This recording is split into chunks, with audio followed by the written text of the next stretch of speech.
identification. What did you say? I'll tighten those restraints. Scavengers scum. We don't need to see his identity. I will remove these restraints and leave the cell with the door open. My lord.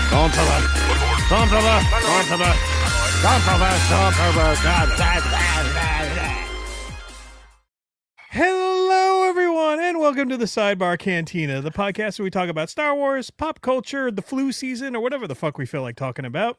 I'm Mr. Jason Roscom. With me here remotely this week is Dave Martin. Yes. I'm sorry, the Darth Vader to my Palpatine, Dave Martin. Hello, Dave. Hello, Jason. How are you? I feel better today than I did yesterday, which isn't saying a lot because it's been a bad few days of this flu or upper respiratory thing that's been going. So I've decided to spare your household this, or at least getting it from me anyway. Mm-hmm. And yeah, so I was like, all right, we're gonna do this thing remote. All right. Yep. Hopefully you get better over the next couple of days. And My penis is so smooth. I gotta work the board while you're gone. So. Yeah. What did you hit record? Fuck. No, I did. Hey. Yeah, I didn't even think of that. I only have one job over there, and it's to push buttons on that fucking thing. Right. Make green go red. Mm-hmm. So let's get to. Actually, hold on. Have we talked about what we're talking about today? No, I don't think so. Or what the fuck are we talking about today?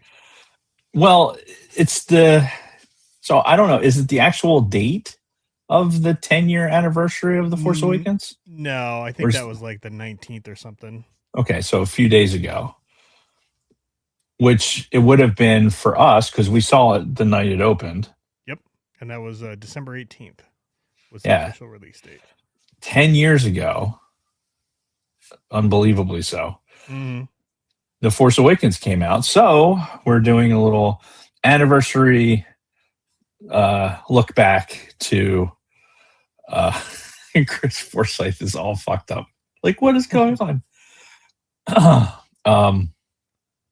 Yeah, it's the 10-year anniversary of Force Awakens. So we watched again, and we're going to give our thoughts again.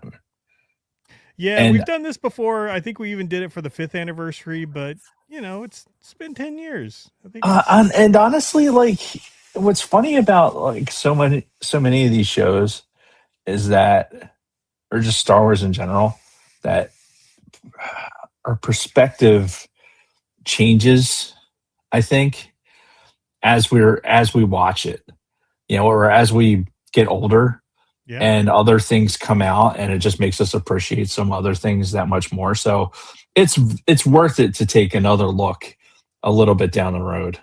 Yeah, and especially for me, because as I'm watching it this most recent time, I'm realizing, fuck, I haven't watched this in a few years now.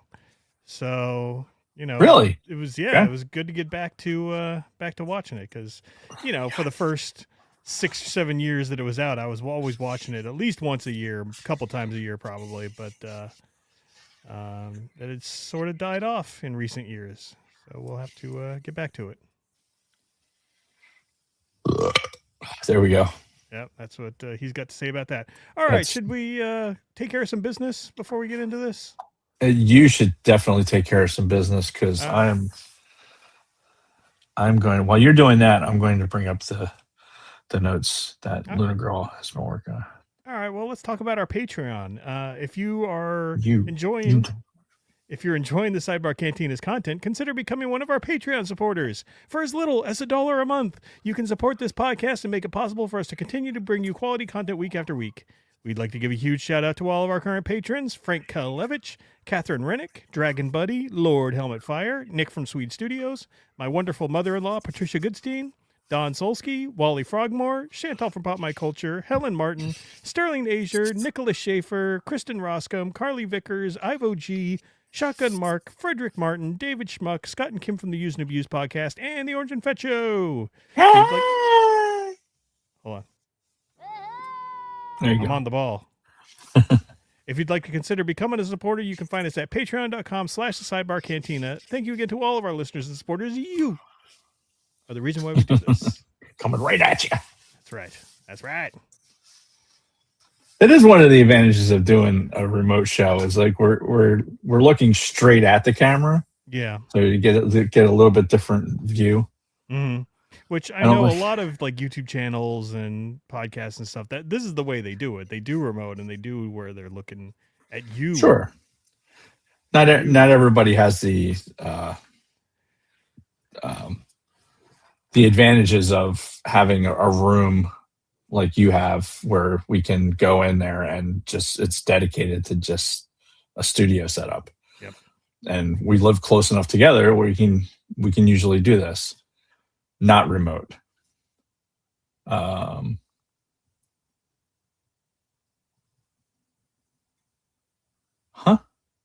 Oh, Are you reading Chris's message in the chat? I am. Yeah. I am. I got distracted by that too. Like, wait a minute. And that is one thing that it's problematic. By doing it this way, we may be looking straight at the camera, but we're also looking straight at the chat. Mm-hmm. So any distractions the chat may have, tonight's right the night. there. Yeah. So if you really want to fucking make this a distraction episode, this is the night. Yeah, and please throw your opinions of The Force Awakens in the chat. I want to hear everything because we'll definitely engage with you guys and discuss whatever you've got for The Force Awakens. But do you have any sidebar headlines? What I have is from all of us to all of you. Merry Christmas, Happy Hanukkah, Happy Kwanzaa, Happy Yule, or whatever you celebrate. You are the reason why we're here. So however you celebrate the holidays, enjoy it. And yeah, holy shit, they're going to pay attention for once. I mean, we're going to get distracted more easily by it. I'll just say that. Yeah. All right. So as that's I sit here on my stool. Yeah, that's it. All right. Merry Christmas. We had some Star Wars news since the last time we recorded. Yes. Yeah, we had 2 video games announced at the Video Game Awards. And that was first the Galactic Racer, which looks to be a new pod racing game. It could be a podcast related to the pod racing series. Yeah, could be. But this is sort of a successor to the original pod racing game back from 1999 that's been remastered a couple of times. 99. We'll do it live. 94. I'll get it. But I'm excited for a new pod racing game. This one takes place in the sequel trilogy timeline. I guess it's as the Empire's gone and the First Order is probably gone. These pod racing clubs have started springing up again. Yeah, it's like they want to bring racing back, and dude, I'm here for it. They had the original pod racing game came out in the Xbox store. I want to say early summer, I think it was, and it was like $1.25. It was like something ridiculous. Mm-hmm. So I ended up buying it. It was almost like a Steam sale type thing, except it was on Xbox. So I ended up downloading it, and it wasn't like a Xbox 360 port like some of them. Mm-hmm.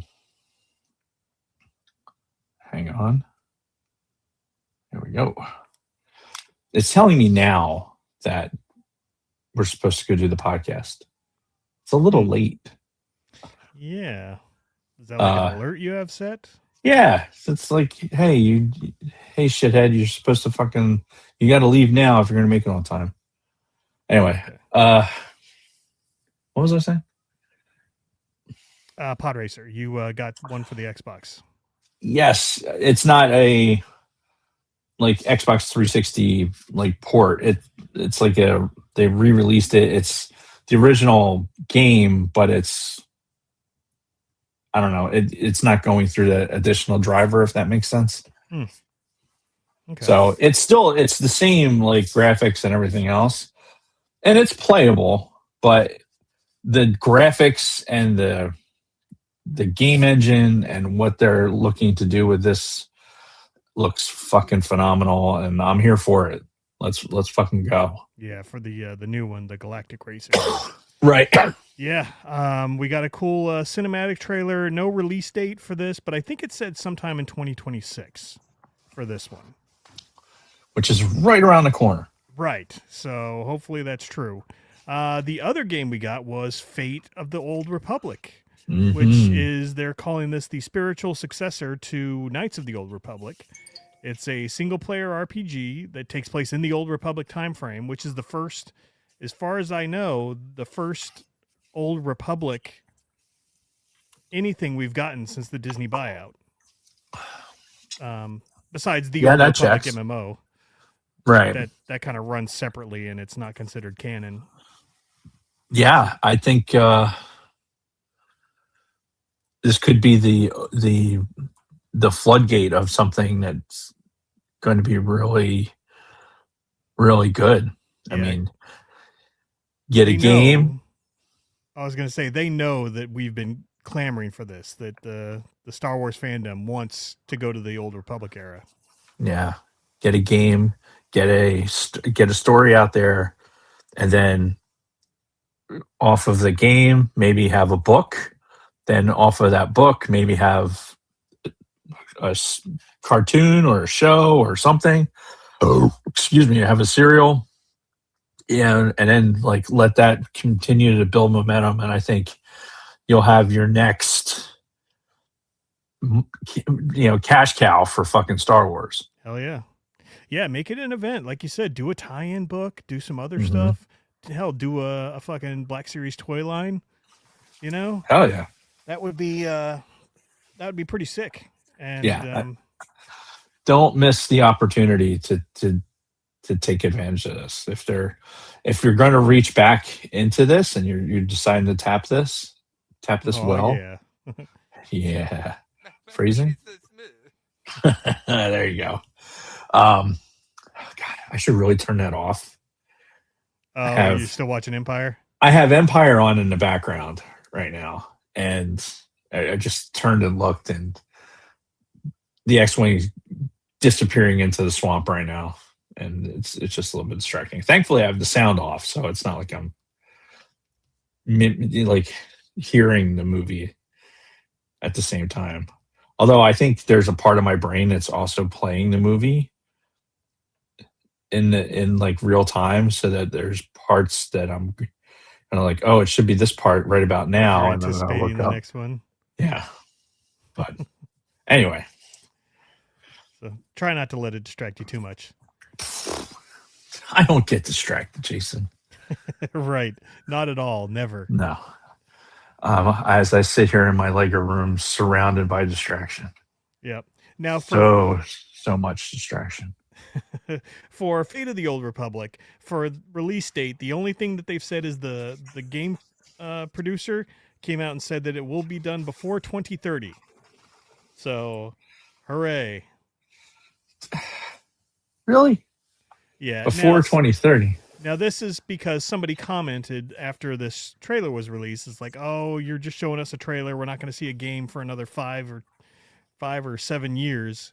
Because think about what they've done with like Eclipse. They showed us that trailer years ago. Still nothing. And some other stuff that they've revealed in the past that took forever for the game to actually launch. They're dick teases. Yeah. So in response to this guy saying, oh, this isn't going to be out for 5 years, 2030, the guy responded, oh, it'll be out before 2030. It'll be out in 2029, December of 2029. Right. Well, so we'll see.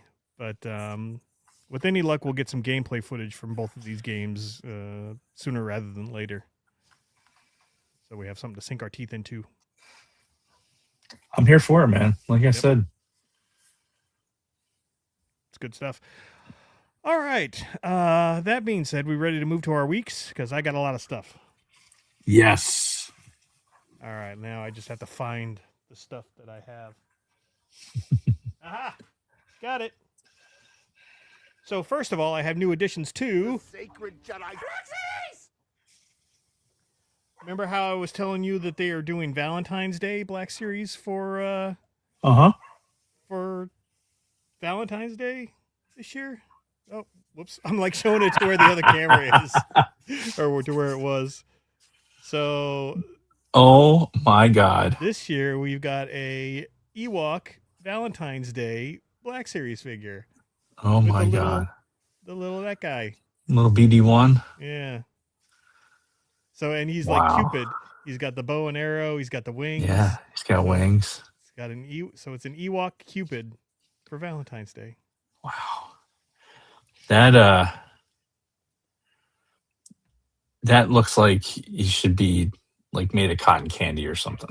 Like how do you get a kid not to eat that? Oh yeah. Yeah. You don't give it to the younger ones, that's for sure. You guys had any fun at RossCon? Yeah, I just read that and now I'm responding. All right. So, in addition to that, I went to this board game store. It's more than a board game store. It's like a board game, used video games, action figures, all kinds of stuff. It's nerd paradise. I can't remember the name of the place, but Jason, you're killing me. It's like 20 minutes from here, and I don't even remember what town it's in. So everything is 20 minutes from you. Yeah, like that's the beauty. That's why people move to your area. It's because it's 20 minutes from everything. Yeah, it is pretty nice. But while I was in there, they had a lot of Black Series figures. Nothing that I really needed, but they did have one loose one that I was able to get for like $6, and that is this guy.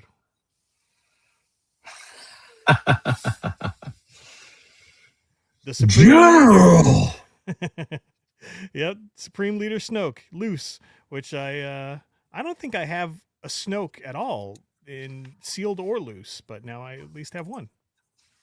It was out of the package. Thank you, Supergirl, for the win. Tiki Board Games in Woodbury. Yes, my lovely wife Kristen, who I love very much, is in the chat today, and she's helping us out. Yep, she's on it. Going to Ross during the holidays for all the markdown collectibles. We even have a Facebook group. Huh. It's interesting. No kidding. I love that. That is fucking hilarious. So something else that I have that I've had for quite a while now, over a month, that I keep forgetting about is when Bob and I went to the Chicago Fan Expo. Chicago, where Ewan McGregor was. Okay. Bob had accidentally bought an autograph from him. He bought autographs for like 3 different lightsabers and something else for Ewan McGregor. But during this, he also accidentally bought like a signed 8x10. And he has no use for it. He's, all his displays are the lightsabers and all that. So he donated this to the studio. So we have a Ewan McGregor signed picture. Awesome. Yeah, so he donated it to the studio, so we're going to have to display it somewhere. And that's been we have a handful of signed things. We got to maybe get them all in frames. Hang them up somewhere. Right over your shoulder. Like underneath your other shoulder. Your boom operator left. There's like a blank space back there, but underneath the Endor picture. And I'll write your name. Sorry. You said blank space. Anyway, carry on. No, yeah, you're right. We need to get some frames together, some nice tasteful frames that aren't too ginormous. Yeah, we'll find some. Yeah. That'll be a thing. Still got some more stuff. So the next thing I have is Kristen got me a new advent calendar. And this is a new type of advent calendar we haven't seen before.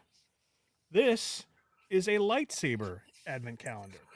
Shut up. Now, they're not full-size lightsabers. They are mini lightsabers that are on stands, and I'll show you the first couple that I've opened. Oh, fuck, did I break it? I might have broken it. Hang on. How'd you break it? There's this cardboard backing to it that I popped out. That's why we can't have nice things, Jason. I can do this. I can do this. All right. It's assembled, essentially. So this is what they look like. You can see that's Mace Windu. You can see the lightsaber. And then behind it in the background, that cardboard thing is purple. And for each one of the sabers, the background matches the color of the saber itself. Sweet. So these are little display guys. So that calendar should almost be over, right? We only got, 3 shopping days left? Yeah. Including today? But I'm a little behind. Here is Qui-Gon Jinn's, and you can see the background is green. Very cool. Yeah. So I figured I'd open up one or two while we're... I just realized something. What? They snap together. They snap together so you can stack them and store them. There you go. Oh. You can put them on the wall as a display. Yep. All right, so we're opening up number 3 here. Number 3. Yeah, you're a little behind, Jason. Yep. I was supposed to open more over the weekend. Here's a good one. We've got Count Dooku. Yes. It's got the red background. And then we'll do one more.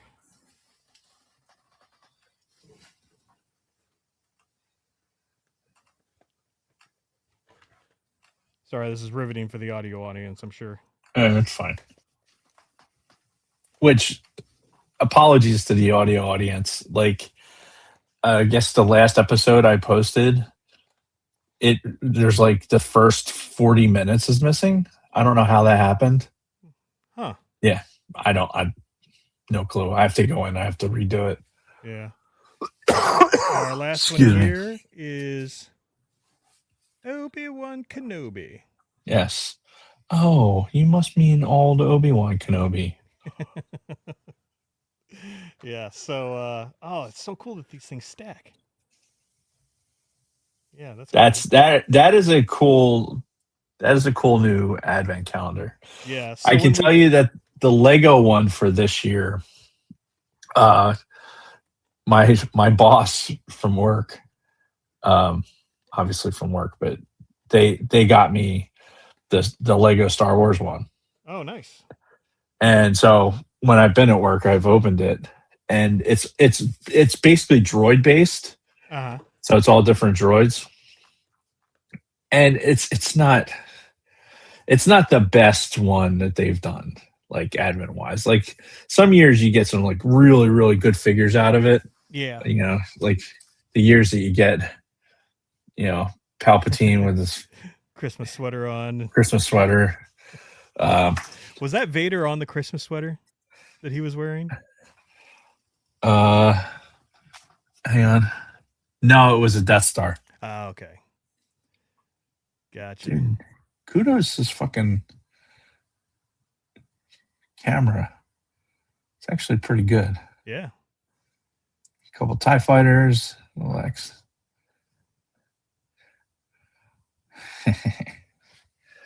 Go fuck yourself. But yeah, so it's still fun. I on my desk at work, I have it's all the droids, and it has their boxes, and they're assembling things and whatever. So it's going to be a lot of spare parts. But right now I have the Da Vinci flying machine on my desk at work. Oh yeah. So I have all the droids basically working on the Da Vinci flying machine. Like Babu Frick was one of the ones. Hey. Like he was. Just keep mashing until you find it. Yep. So I have bought.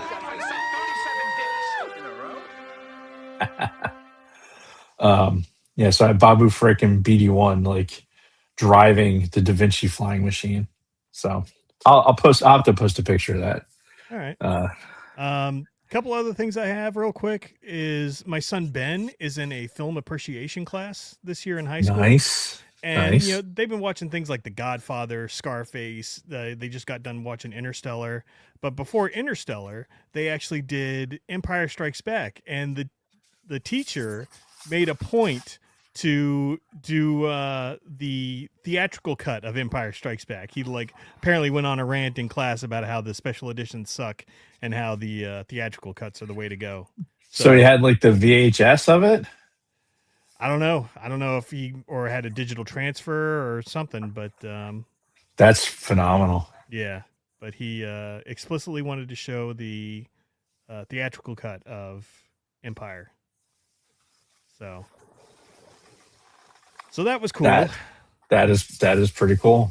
Yep. And the last thing I have is, if you couldn't tell by my attire, I got some new 49ers gear for Christmas. Kristen got me the newest Salute to Service gear, and I'm wearing it in anticipation of the Monday Night Football match tonight. That's right. Because it's gonna be good. 49ers have to win because the 49ers have found themselves in a very unique predicament in the NFC playoff picture. And it's basically, if they win out, they get home field advantage if they win their next 3 games, regardless of what anybody else does in the rest of the NFC. If the 49ers win their next 3 games, they get the number 1 seed. And oh, by the way, the Super Bowl's in their home stadium too. Right. So, there are going to be some tough games down the line, but hey, you never know. Yeah. Hey, who are you playing tonight? The Colts. Yeah, it's good old Phillip Rivers, back from the dead. So I'm in this weird conundrum for the game tonight because of fantasy football. Mm-hmm. I have Jonathan Taylor on a team in one league, and I'm against him in another league. And one of them's a money league, the other one's just like bragging rights, like in the squadron. Right. And I either need him to have a good game, and so I can win, or I need him to have a shit game, like below average game. Well, let's be real here. The money league is the important league. So what do you need to happen in your money league? I think as it stands right now, hang on,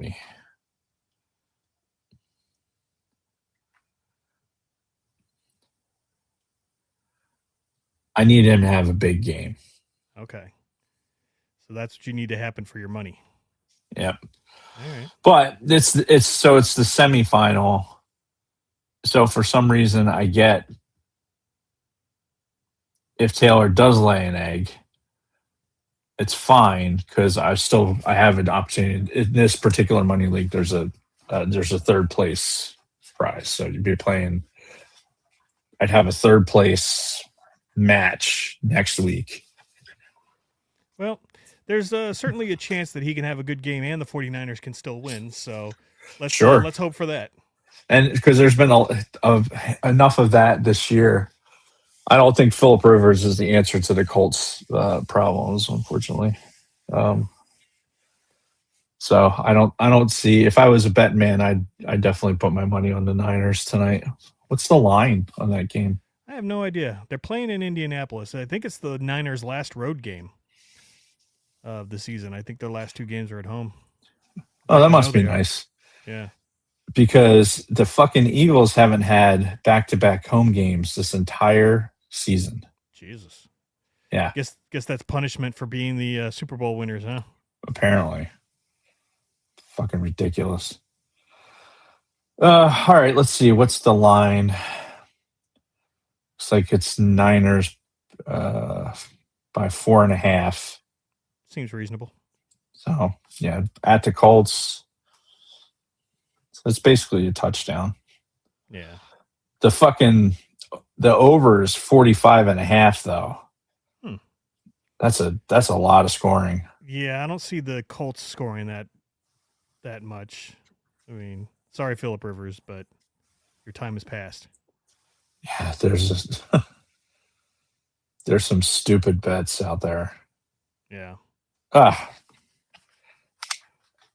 one thing. I need football season to be over so I don't have to, like, the ebbing and flowing of the little bit of betting that I do needs to, like, that needs to just get in the box and go away for the year. Yeah. But anyway, that's my week. I know it was a lot of stuff, but we've been down for 2 weeks, so had to get caught up. Sporting his Niners gear. I love it. That's right. Brand new, fresh out the box. I had stuff. What did I write down? Do you want me to read it to you? Well, I think I had being sick as the first thing. Yeah. Yeah, dude, this whatever is going around, some upper respiratory bullshit or the flu or whatever the fuck it is. Yeah, it started getting me Thursday, like real bad headache, and then like Friday sucked, but it was tolerable. And Saturday, Sunday, I couldn't fucking barely move. Like I barely moved off the couch. And I'm sure it wasn't COVID? Because that's I'm pretty like sure COVID symptoms. Because I mean, everything is COVID. Like it's all the same shit. Yeah. Like I mean, honestly, the treatment is the same. You know, it's rest, hydrate, take your vitamins, and fucking don't give it to a bunch of other people. So that's what I've been doing. So missed a bunch of stuff over the weekend for Christmas parties and whatnot, but yeah, just getting my ass kicked by it. And so today was a little bit better. Like I could get off the couch and I could move around a little bit, but not much. Like as soon as I start to do something, I just would like gas out and have to sit down. Yeah. Like the couple times that I've been, the couple times I've been on, I've had COVID. It hasn't presented like this. Like it's very strange, but it's going around, whatever it is. So fucking wash your hands, and if you're gonna cough, do it into your fucking elbow. Don't be a dick. I'm just not gonna go outside at all for the next 2 weeks. How's that? Look, I like that plan. That's a solid plan in Dave's world. Apparently that's frowned upon in society, though. Whatever. Society can suck my dick. Suck it. So yeah, the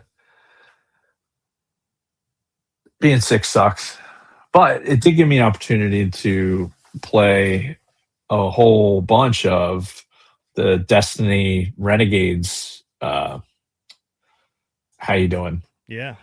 So I've played out the Renegades storyline as far as I can tell. So now I'm like kind of back playing some of the campaigns that I missed going up to it. Some of the legacy campaigns, which is awesome because I have a fucking lightsaber. And I'm tearing shit up. Oh, you can take that stuff into older campaigns? Oh yeah. Oh, nice. Oh dude, it's fucking great. I'm rolling into these things and it's just like, oh, you didn't realize that I'm going to redirect your weapon back into your face. Into your face. Like it's so awesome. Man, I gotta get to the point where that stuff's unlocked for me because yeah, and it's weird too because I have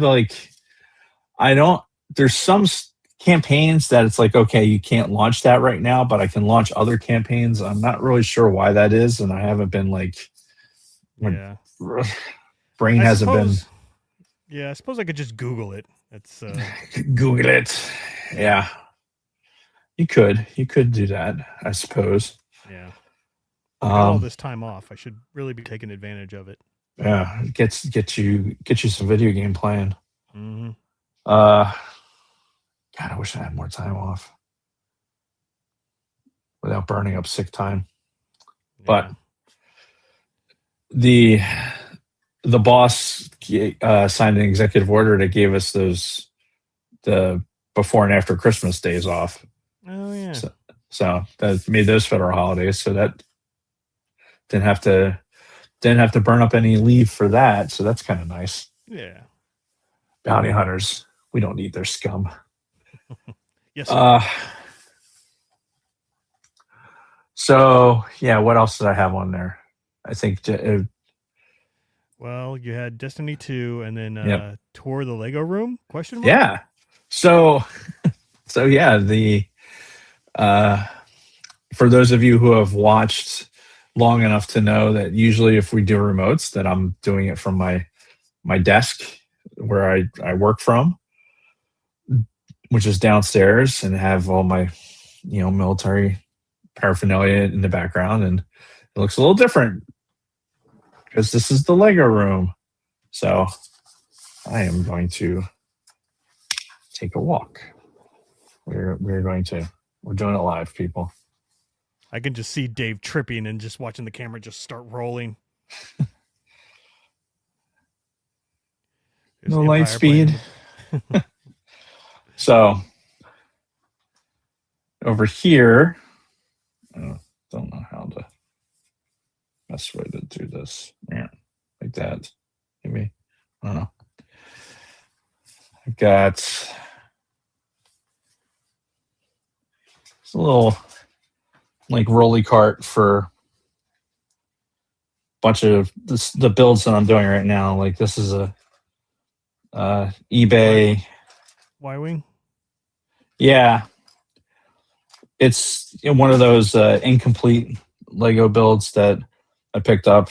Yeah. This is one that I'm still working on. This pain in my ass. The red. Such a pain in the ass for a Sith tie. And, some other ones under there.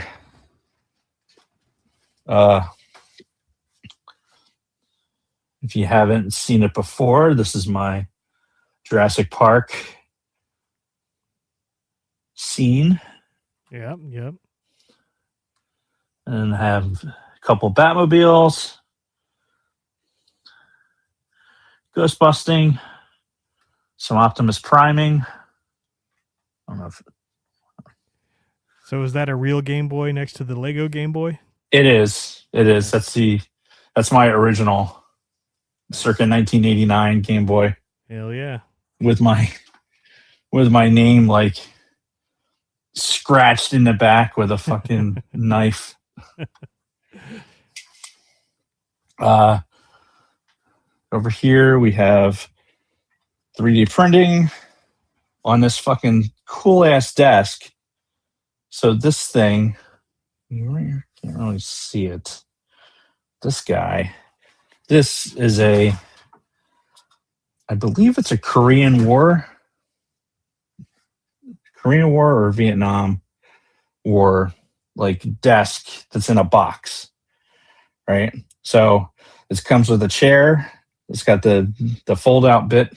It's over there, and then here's all the like admin stuff. So if you needed like, oh hey, we're gonna set this up and we're gonna put a typewriter. Your audio just cut off. Can you hear me? Okay, yeah, we cannot hear you. Your audio just muted.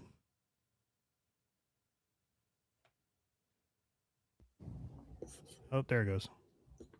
Why did that happen? I don't know.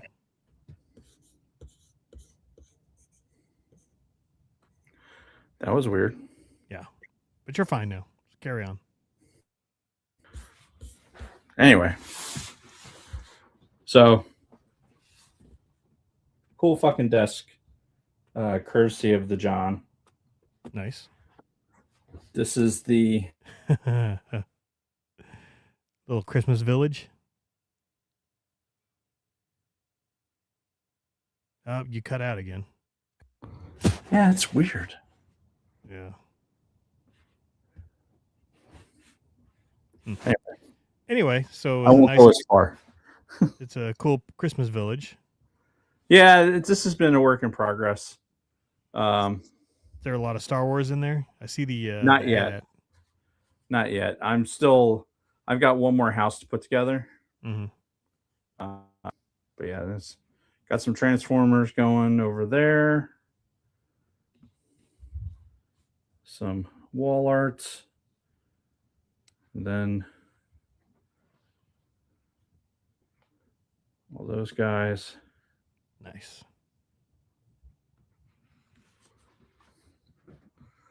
We're not going to look over there. It's dirty over there. Fair enough. But some patches. And then this is the desk area. Where the magic happens. Yeah. Yeah, there's a lot of Lego there, and then like this is all loose Lego in there. Mm-hmm. And then in these Sortimos, that's all got loose Lego in there. And then yeah. A lot of You Lego. might say I have a problem. No. I wouldn't say that. Yeah. But people might say that. Mm-hmm. All right. Is that it for your week? That is it. Being sick is kind of eating up most of my week, and I don't remember what I did the week before. All right. Fair enough. Well, do you need a break or anything, or do you want to get right into the main topic? I'm good. All right. Well, let's talk some TFA 10, as I like to call it. The 10 of TFA. Yes. Now, first of all, how did you watch it recently? Like, what were you just firing it up on Disney Plus? Yeah, it was Disney Plus. Yeah. I wasn't very inventive. I threw it on the Xbox, Disney Plus, had it on the screen here actually. Mm-hmm. Same way I'm watching the Empire. Okay. Yeah, I turned it on with Kristen. She wanted to watch it with me. So what's funny is she mentioned that she didn't really like Force Awakens that much before we started watching it. But by the time we got to the end, she's like, oh, that wasn't that bad. She enjoyed it after all. So, see, like I said, it's funny. Like you watch these things after some period of time, and your perspective changes on them. Yeah. So it's interesting how that happens. Mm-hmm. And I've got a bunch of notes that I've taken for this time around, but just want to talk about some other stuff first. Like, where were we 10 years ago today? Oh, fuck. Dave's gone. Dave's gone. He left the studio. It's all right. Oh, looks like he's back. There he is. What the hell just happened? What did you do? I don't know. Yeah, okay. So anyway, like I was saying, what were we doing 10 years ago when The Force Awakens came out? I don't know. We were seeing it again. Yeah, by this time, by the 22nd, I'd probably seen it 3 or 4 times. Yeah, I know we saw it at least twice, because we saw it the first time, and then we saw it again with in that stupid RTX sound. Yeah, the RTX thing, which was too fucking loud and was ridiculous. But yeah, and I think that one was on my birthday. I think the day that we went to see that time was on my birthday, because like we got out of work early or something that day, and we just decided, yeah, let's go see it again. Yeah. So I think we did. I think I deliberately left early. Yeah, because in 15 I was might have still been in the IG office. Yeah. if I remember correctly.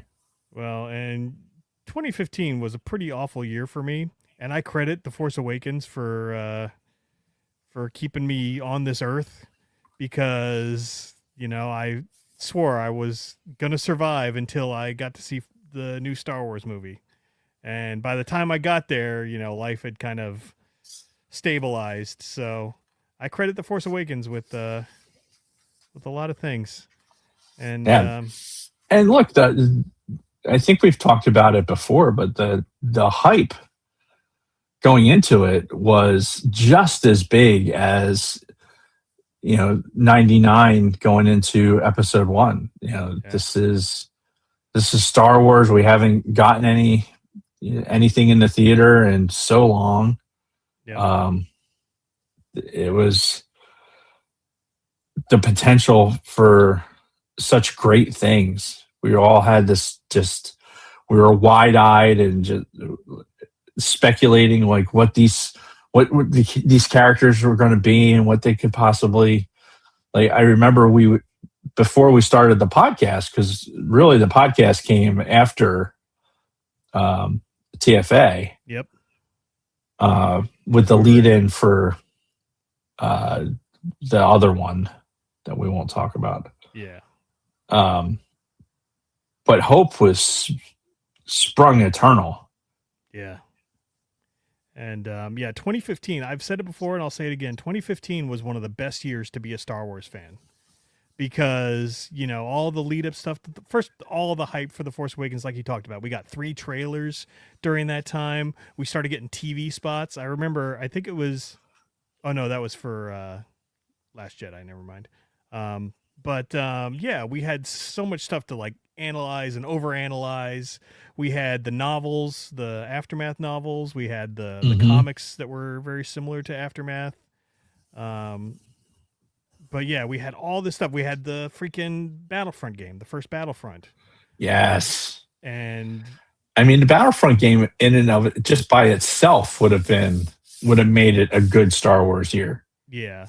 And honestly, I think that was our good original trilogy stuff to absorb for that time, because it was all original trilogy settings and everything. Well, we had some Jakku, but that came later though. That was an expansion pack. Yeah. For the Jakku stuff, I think. So we had just so much goodness. The John Williams score mixed in with it was fucking just flawless. And again, all of this leading up to The Force Awakens, this new movie starting this new trilogy that brought back all the old characters and was going to be the shit, and we were all super super hyped for it. And I think it paid off. Yeah, you say that like we were super super hyped for it, and I think to a person, we came out of it with high regard for what they gave us. Yeah.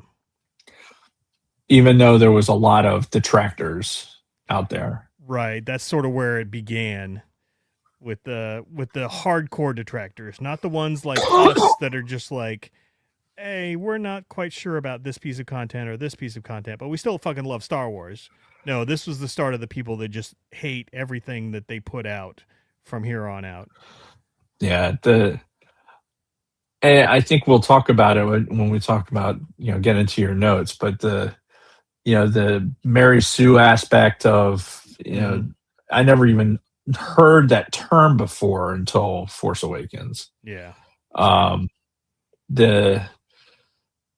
The fact that, it was just a repeat of A New Hope, it was a shot for shot remake of it, and which my reply to that was, yeah, like New Hope was fucking great. Yeah, it was the winning formula. Right, it is the thing that brought us all to this fucking franchise. Why wouldn't you do that?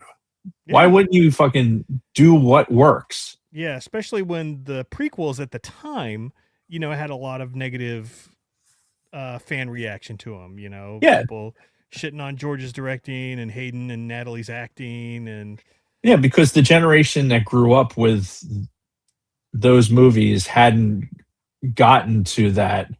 Their voices hadn't been heard yet right. by this time. But they would be. There's their voices in their wallets would be heard later because they're the ones that are going to be driving the resurgence, I guess, of the prequels, which, you know what? I'm really, really happy that they did, because I, for one, am one of those people that like reassessed my own I don't know, my own perception, negativity of it. Yeah. So I'm glad that they were out there, but there just seemed to be something different with the people that wanted to go after Force Awakens. Yeah. And maybe it was the internet. Maybe that was part of it. You know, we had in '99, the internet was not what it is now. Yeah, everybody was on dial-up back then. Yeah, you know, you were still on message boards and shit like that. I mean, you could still shit talk, but it was still pretty isolated. Right. We didn't have social media or anything like that. Yeah. So this with Force Awakens is that really the first time that you're getting like a full frontal, like, hey, some schmuck's opinion is now going to get broadcast and feel like that they have some skin in this game. Mm-hmm. And now everyone's going to chime in like they have some fucking part in this thing. And it's I don't know. It's kind of the beginning of the end, honestly. Like, it's like, oh wow, the internet, it does all this good stuff, and then like, it could have. However, people got involved in it. People suck. Yeah, God, people suck. Oh my God, they're the worst. They're the worst ever. But anyway, we've talked about it before, how our perceptions of the prequels have changed over the years and how we've really come around to them, to the point where I used to have episode 1 on my least favorite list, and now it's like, it's up there. You know, it's not in the top 3 or 4, but it's still like, you know, a decent movie, and I enjoy it quite a bit. And honest, it's yeah. But this isn't a show about episode 1. This is a show about Force Awakens. We get off on tangents. That's yes. That's how it works. So, but the correlation between the hype was real. Like the standing in lines, like for Force Awakens, we were still. This is pre like buying your seat type thing. When we were standing in line to make sure that we were getting there early enough to get a good seat. Yep. You know, we weren't like, oh, well, I'm in this fucking lazy boy seat for this thing because I happened to get on the website at just the right time. Which kind of sucks, you know. The premium movie experience should not be the only movie experience. Yeah. In my mind. Like, it kind of sucks that I think there's a narrative there about how movie making in general is just a dying art form because they're not making enough money. Yeah. So they're not giving it enough time. Like, they're not leaving it in the theater for long enough before it goes to, you know, Netflix or at-home viewing, or, you know, available to buy. Same thing. Disney does the same shit. It's like, oh, I missed it in the theater. Damn. You know, 2 weeks later, you'll be fine because you can watch it at home. Like, but these are being made to be seen on the big screen, and that's what we've said about Star Wars from the jump. It's like Star Wars is meant to be on that fucking big screen. Yeah, and something that we don't really mention very often, but we saw it in IMAX 3D for that very first showing, if you remember. We did. Yeah, that's Yeah. right. We did. I remember the glasses. Yeah, which I don't recall it ever being an issue. I mean, it's been 10 years, but I recall it not taking me out of the experience at all. I don't, because it wasn't very 3D. Like it wasn't trying really hard to be 3D. And I'll take us back to episode 1 when they, before the Disney buyout, when they were doing the re-releases in 3D. Mm-hmm. And I saw episode 1, got the kids out to see it. And it wasn't like a tremendously different movie experience. It was just slightly different. There were some things where there was a little bit of depth to it. But for the most part, it was just the same movie. You just happen to be, every once in a while, you'll catch like something a little bit different. Yeah, and I tell you what, the only part that I really still remember about the actual 3D was that opening scene when you're seeing the planet and then you see the Star Destroyer kind of come over it. And I remember seeing that in 3D, and that really kind of struck me, seeing that the Star Destroyer and then the drop ships coming out of it. I remember that really looked good in 3D, and nothing else jogs my memory. I think the entire sequence, the Millennium Falcon being chased by the ties, was, I mean, watching it this time, I could be jumping ahead, but watching it this last time, and there is, it looks really cool. It just looks really cool how they did it. Like, there's a style of photography that we hadn't seen in Star Wars before, where you're actually like having the camera follow and pan, like while the ships are flying against each other. Yeah. And it's the things you could do with CG that you couldn't possibly do with a fucking model. Because the physics you're able to do with the CG. And the different camera angles and everything. Yeah.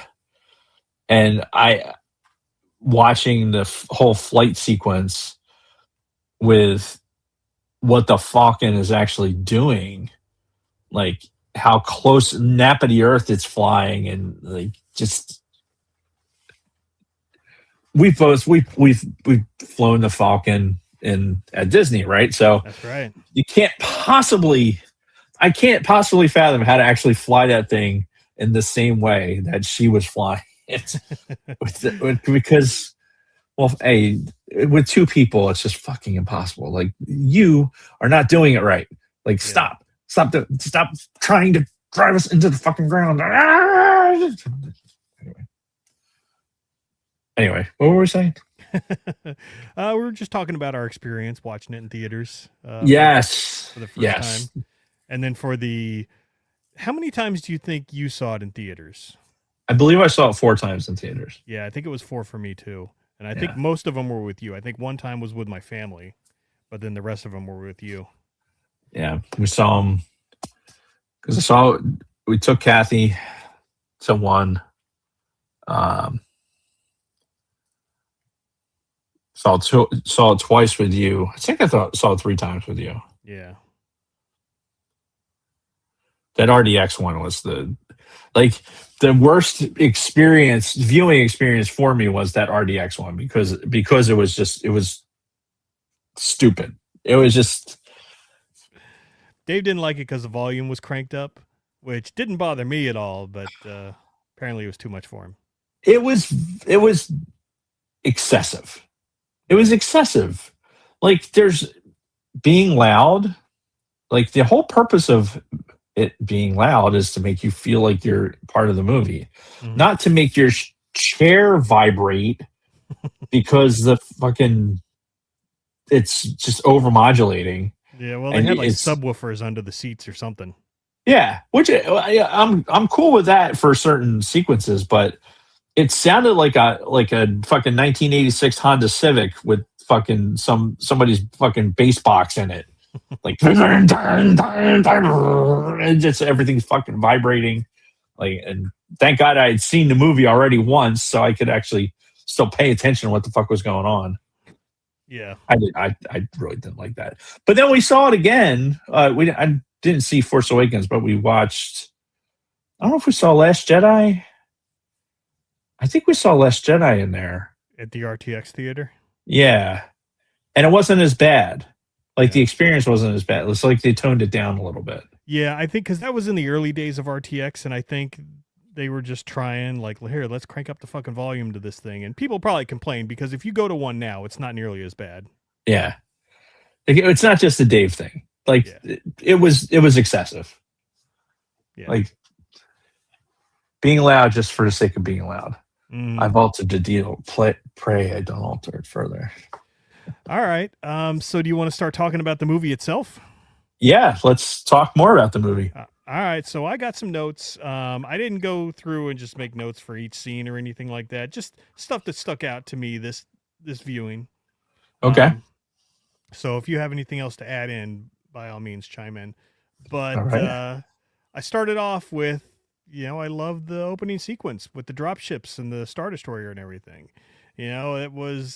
It really helps set the mood, and I just love that scene when the drop ships are coming down and you see those inside shots of the flickering lights inside and the stormtroopers appear when the lights flicker, and it was good.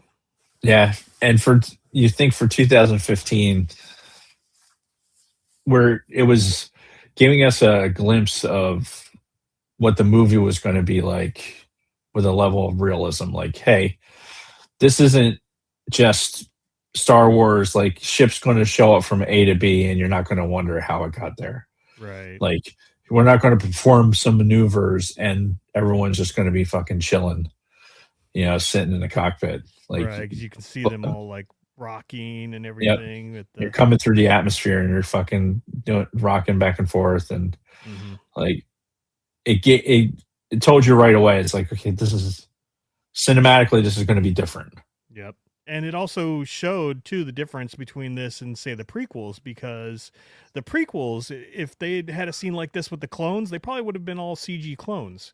Whereas with this, you could tell it was practical effects filmed inside of a, some kind of container and actual people in the stormtrooper costumes. So, which, they made a point. I know JJ said during the production or after the movie came out about the production that they intentionally tried to do as much practical effects as they could while still utilizing CG to the best of their ability. And I think it was good. I think it was a good mix. Yeah, and they're still doing that to this day. I mean, I think they realize how important it is to have some practical effects, because as humans, the more that we have the CG, and even with AI currently, like we can see it. Like, humans can recognize that there's a difference. And if you can have the real mixed with that CG and you can do that effectively, then people are going to have so much more buy-in than just straight fucking CG. Yep, absolutely. So yeah, I loved that opening scene. Still gets me. And something I noticed throughout this whole movie, and stop me if I've said this before, but my God, this soundtrack was like on fucking point this whole movie. Oh yeah. Like the John Williams score, obviously it's going to be good. It's John Williams, but something about it in The Force Awakens, like every beat, every musical number in this all just fit so perfect, all sounded like that classic John Williams theme. Yeah, it was great. And I noticed it during Kylo Ren's entrance, the dun, dun, dun, dun, when his shuttle's coming in to the village, and I'm like, fuck, this is good. Yeah, dude, it was a John Williams masterpiece, one of his best with these movies. especially if you watch the movie all the way through the end and listen to the finale, and it's picking up all the different parts. That's, I've said it before, like the best cut of the soundtrack is usually going to be that finale, and it's one of his best. It really is. I think Ray's theme hits almost just perfectly. Mm-hmm. Kylo Ren's sprinkling, like when Han shows up, and like when Han dies, and like when the Falcons shows up, and like it's like just getting those little sprinkles of like, here's this nostalgia for you. Here's like, we're going to make you think about it, even though you don't understand why you're thinking about it. Mm-hmm. Like that's how John Williams works. And yeah, phenomenal. Yep. I thought a lot about Finn and his storyline during this, and how it was pretty much on the surface of Jakku when they were rounding up these villagers, when he pretty much decided, like, I'm not down with this, and I got to figure out a way to get the fuck out of here. So yeah, it clicked, right? Like the situation suddenly like clicked, and I know we debated it before, early on in the pod about, there's stories out there where Finn had seen so many other battles, like, and participated in, and now this was like kind of when this switch flipped, then this is like his redemption arc. Mm-hmm. And then there's the other track that would lead you to believe that this was his first engagement after training, and it's just like no fucking way. Yeah, that's pretty much what it is, because he said that to Ray way later on in the movie. He's like, on my first mission, I decided I wasn't going to kill for them. Something like that. Right. Something like that. Yeah. Yeah.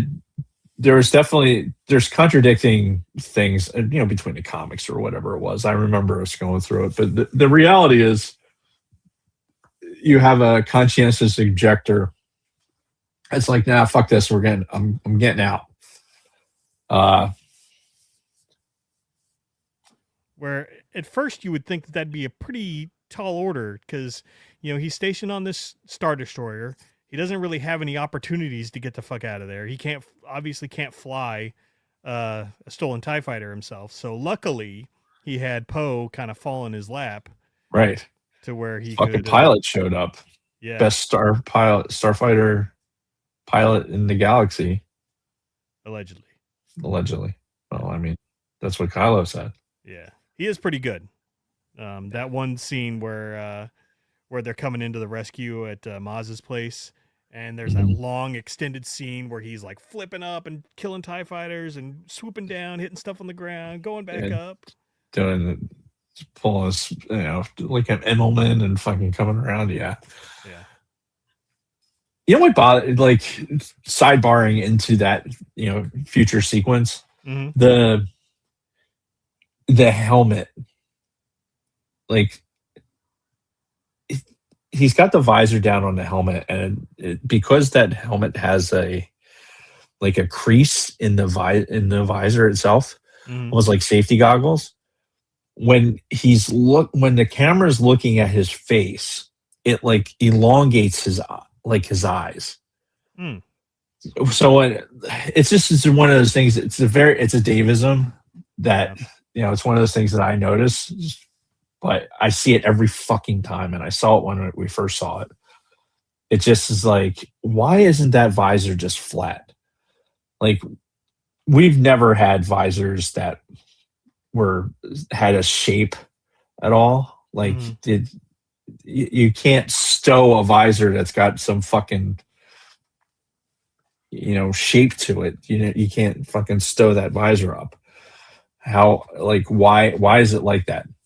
So that bothered me. And just whatever. He's one. He got one good pilot. Okay, fine, whatever. Yeah. But yeah, I was thinking about it from Finn's perspective, like what it must be like to be trapped on that Star Destroyer. All you want to do is get the fuck away from the First Order, and you're like, I am stuck here until Poe Dameron shows up. So well, obviously, it wasn't very long, right? Because no, I think, thankfully for him, yeah, he was fat, dumb, and happy until he got on the ground there with innocence in his fucking sights, and suddenly it's like, yeah, this isn't cool. I'm not down with this. Yeah. So this is the point in my notes where I got to Rey. So first of all, the Rey theme I wrote down still gives me chills. Because when we hear it that first time on the piano, as she's like sliding down, doing her scavenging and all that, you know, it first comes across on that piano, and I'm just like, oh, so good.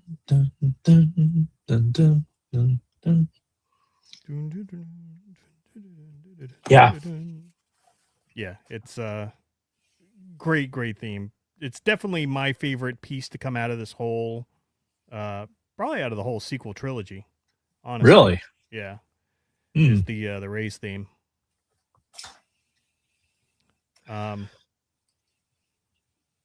So that's okay. I mean, it is good. It's very good.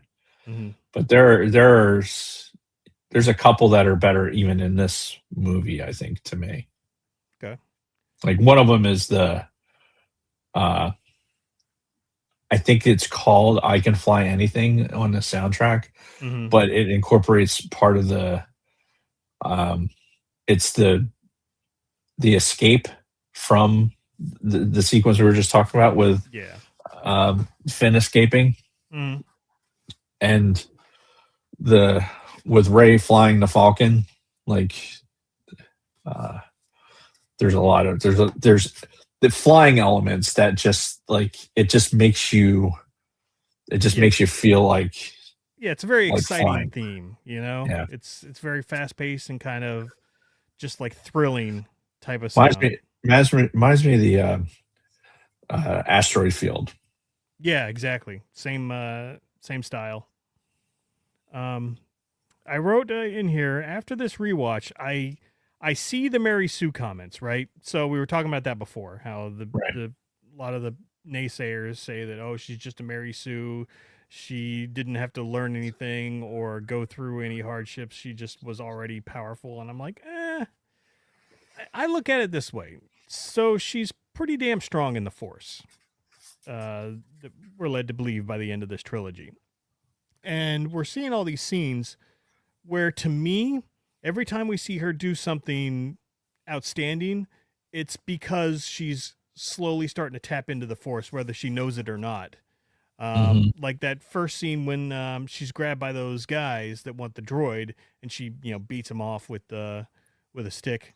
My penis so smooth. But and everything she does when she reverses Kylo Ren's mind probe and telling the stormtrooper to take off the restraints, this is all as she's starting to slowly learn. And that's kind of the peak, is when she, to me, when she reverses that mind probe on Kylo Ren and sees that he's afraid he won't be like Darth Vader. Right. That was where she actually unlocked it and realized, she has Force powers. Yeah. It's this, she always, I'm trying to think of other examples besides like the traditional like Luke example, but these examples of a character who's like really good at stuff, but they don't know why. Like Anakin, for example, like being good with the pod racing. It's like, he's a credit to your race. Didn't really think about, like, in Tatooine in that moment, they weren't thinking like, oh, he has Force ability. No. Right. And this is when the Jedi were like full up fucking like, yeah, we're the ones that are creating a bunch of fucking doctrine that is going to ultimately destroy everything. Yeah. They were full up into that. Yeah, and you could throw a stone and you'd hit a Jedi somewhere. Yeah. And somehow this kid who's just radiating this ability is overlooked. Mm-hmm. So we have canon that gives us this idea that like this diamond in the rough of the Force. Now, we're talking about this in its finality, right? Like we're only talking about Force Awakens. We're not talking about what happens in Rise of Skywalker or anything else, right? Yep. So we don't know about the whole Palpatine storyline or anything like that. This is purely what we know from Force Awakens. Mm. So I think saying that for her, each time she encounters something with the Force, it's almost like that's the unlock code for her to be able to do it. Yeah, like when she was flying the ship in the debris field and everything, and even when her and Finn run up to each other after that, and he's like, "How did you do that?" She's like, "I don't know." Right. Like, how did she even know how to fly the Falcon? Like, piloting, like, there's a whole nother narrative for that. But I think my takeaway is, and again, this is, I don't know if it's me trying to find a reason to not buy into the Mary Sue narrative, but every time it seemed like she had some encounter with that, hey, it's time to tap into your ability, is when she got better at it. Yeah. So it's like to hit the unlock code. Well, and like you were saying, when she was being penetrated by the mind. There you go. See, when she was going through that with Kylo, and because that is a synchronous transfer of information, like she was picking up things as well. Yeah. So she probably learned more things in the Force just by having that synchronous communication. Yep. Oh yeah. Because I still feel like that was the catalyst that really was the switch that flipped in her to where she knows she's got this untapped power in her now. And that's why, like, the telling the guard, like, using the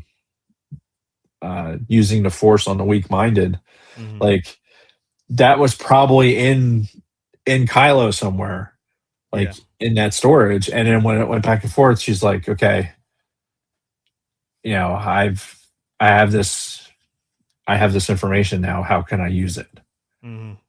Yeah, that's a good theory. That being her awakening and her seeing in Kylo Ren what the Force is capable of and what she might have the ability to do. Yeah, and her connection to the Force too is also, like, watching it this time, and again, trying to keep it isolated from the whole the Rise of Skywalker narrative, but it's aggressive and it's dark, and I think that's a direct correlation of her survival instinct. Yeah. Like, it's, if she's picking stuff up from, like, Kylo Ren, if she's been out in the desert surviving on her own, like, figuring things out, like, using her abilities to fucking climb in and out of starships. Yeah. And just dangling from the roof and. Yeah. Which it brings me back to the thing I mentioned a couple of weeks ago with the random, I'm going to open up a panel and start fucking working on it thing. Like, I'm going to reach in here and I'm just going to pull this thing out, and then that that's going to mean something. I bypassed the compressor. You ripped a fucking thing out of it. You ripped it out. What are you bypassing? You're not bypassing anything. You just ripped it the fuck out. Like, that's. Yeah, she ripped out the compressor. So Right. Why didn't you do that essentially bypassing before? Why did that work? Like, why didn't that just fucking shut the entire circuit down? Like, the Force. anyway. And what kills me about that is like you have a believable sequence, like when they're having a conversation and she's fixing the leak, with the gas leak, and all the varying tapes and stuff like that. You know, to me that was almost a more like, okay, some pipe busted. So like, okay, I need this wrench and I need some sort of tape, like not that tape, not that tape, not that tape. And each time he pulled out, it was a different type of tape. It was like electrical tape, and it was like, you know, I don't know if you recognized it, but they actually had some F4 tape. Remember the F4 tape? Yeah. Yeah.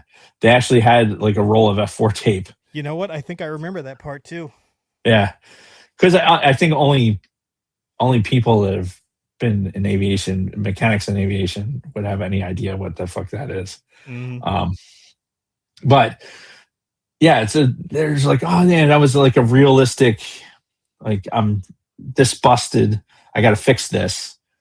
And then fast forward when Harrison Ford's in the fucking thing and the moof milking comment is made and she's fucking just reaches in the pound, pulls the thing out. Like, seriously. And then I'm watching Empire before we go live, and I'm watching Chewie. He's like randomly, he's just like whacking something, beating shit, randomly welding, like just randomly welding something. Like, I'm just on top of the fucking Falcon, just randomly welding this. I'm gonna take this fucking panel off. Got welding glasses on too, like, because that's what we do. We like, oh, here's airplane part. That obviously needs to have a fucking plasma cutter put in there. Well, the tape part actually makes sense to me because, you know, the Falcon, we're led to believe, is a big piece of junk and barely held together. So you could see them all the time, like, this thing's split. Just fucking tape it on. Right. You know, tape it back together. Give me some speed tape. Give me some F4 tape. We're fucking. We'll keep this thing going. And so that and some fucking. Oh shit! What's the name of that 2-part epoxy? We used to keep in the fucking toolkit. You know what I'm talking about? I do. Oh, what the hell was that called? I can't remember. It had a name though. It did. It'll come to me later. Maybe Helmet Fire and it. It's like a brand of that JB Weld. Nice. Double Bubble was different. Double Bubble was JB Weld was your get out of jail free, like when you were working on something on an engine or when you really needed to get home. That's what you'd be using. A double bubble you could use to, like, you know, seal up something like the back of a cannon plug or some shit like that. But like JB Weld was like, I need this oil pressure fitting to fucking stay for the entire crossing of the Atlantic. So wrap some tape around it. Let's fucking go. So get back to Rey real quick. I'm telling you, I know you disagree with this. We've had this debate before, but I'm telling you, when she hears BB-8, she's sensing him through the Force that first time when you can hear him in the distance being captured by Tito. I'm telling you, she's sensing him through the Force in that scene. But she just hears him, though. Like, it's dead quiet. She's got the helmet on. She's kind of staring off into space. And you hear them. You know, like you hear BB-8 twiddling, obviously in duress, right? And if she understands what that chirping is, she would have recognized it immediately as a call for help. Yeah. Okay, that makes sense. but sitting here in front of the thing with the sound bar turned on, and it's like, right on top of you. Like, because I watched it today. She's got the helmet on. Excuse me. Yep. And she's just sitting there, like, showing her food or whatever, and just staring off into space with the helmet on, which I love, by the way. The idea of that, like, that would be so me in that scenario. Like, oh, I'm going to collect shit. Like, oh, here's a fucking helmet. Yeah, I'm gonna wear this helmet. I'm gonna fucking walk around. I'm gonna do things. I'm gonna fucking go get my fucking TIE pilot helmet and put it on. And well, you've got nobody to impress. You've got your own ad all to yourself. So right, you can collect right. Sit there and stare up into space, and all of a sudden the silence of the desert is broken by this electronic wailing of this droid trying not to get captured, and she has this propensity to run towards. She's like a U.S. Marine. She's going to run towards the fire. Yeah, that's what she does. All right. I still think there was some Force activity going on there, but we can shelve that conversation. Yeah. I do think it was kind of funny when after she shoos off Tito and she's like fixing BB-8's antenna. She's like, well, where do you come from? And he's like, tells her it's classified or whatever. She's like, classified? Me too. Oh, yeah, classified. Me too. Big secret. And it was almost like they were breaking the fourth wall a little bit, because one of the big mysteries going into this was, who is this Rey girl? Is she the child of one of the previous cast members? Right. What do we know about her? And this whole, oh yeah, I'm classified too, big secret, was kind of like a little wink to the audience. I didn't think of it that way, but now that you say that, you're absolutely right. That does smack of them kind of waving that in front of us a little bit. Yeah, and I never noticed it until this most recent viewing. I'm like, oh, that's them. That's kind funny. Of giving us a little fourth wall break there. That's funny. I wrote down the TIE escape sequence was really fun watching it this time around. From the moment they take off out of the hangar bay and Poe's like, whoa, this thing really moves. That whole sequence I thought was just God, visually it just looks so good. Yeah, the CG looks great, and it holds up to anything today. Yeah, like the whole movie, I think everything still holds up. Like all the effects, everything.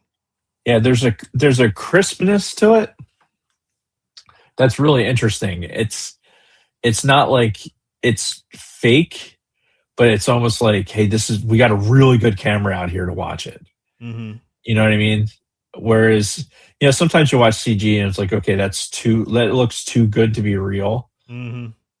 But this really put me in the mindset of like, they just got really good optics to see it.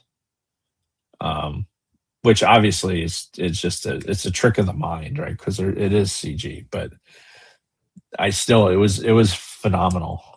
I love the sequence. Obviously, it's a TIE fighter, so I'm into it. I'm into the, as TIE fighters go, the complexity of this TIE fighter with the pilot and the gunner. Mm-hmm. The more I think about the application of it, the more I like it. Okay, because I know you weren't a huge fan of the First Order ties, right? And that's what I mean. Like I feel like as time has gone by, like, and I have a First Order tie build for Lego, and I think that conceptually I can understand the usefulness of it. Mm-hmm. From an actual, like, how would you employ this in combat type thing. So yeah, it's a bigger tie. It just is like the standard tie is just not as like the actual ball itself isn't as big. Yeah. Which Yeah, because you can reminds me fit of 2 people in this one as opposed to one. I got to build my tie sim pods. Damn, it's on my list. They ended up getting shot down because they were too busy bickering, and Finn was distracted because this is when he's like, "I've got a PB-8 unit down there, one of a kind. He's orange and white." I don't care what color it is. Yeah, and he's like they're jabbering, and as they're going back and forth, you can hear the warning beep getting louder, like beep beep beep beep, beep, beep, beep, beep, beep, and then boom, it explodes. But you can hear it getting louder and faster as they're like bantering back and forth until boom. Yeah, and I don't know that they would have been able to outrun the ventral cannons anyway. Yeah, just because. But it does make for a funny sequence. The idea too that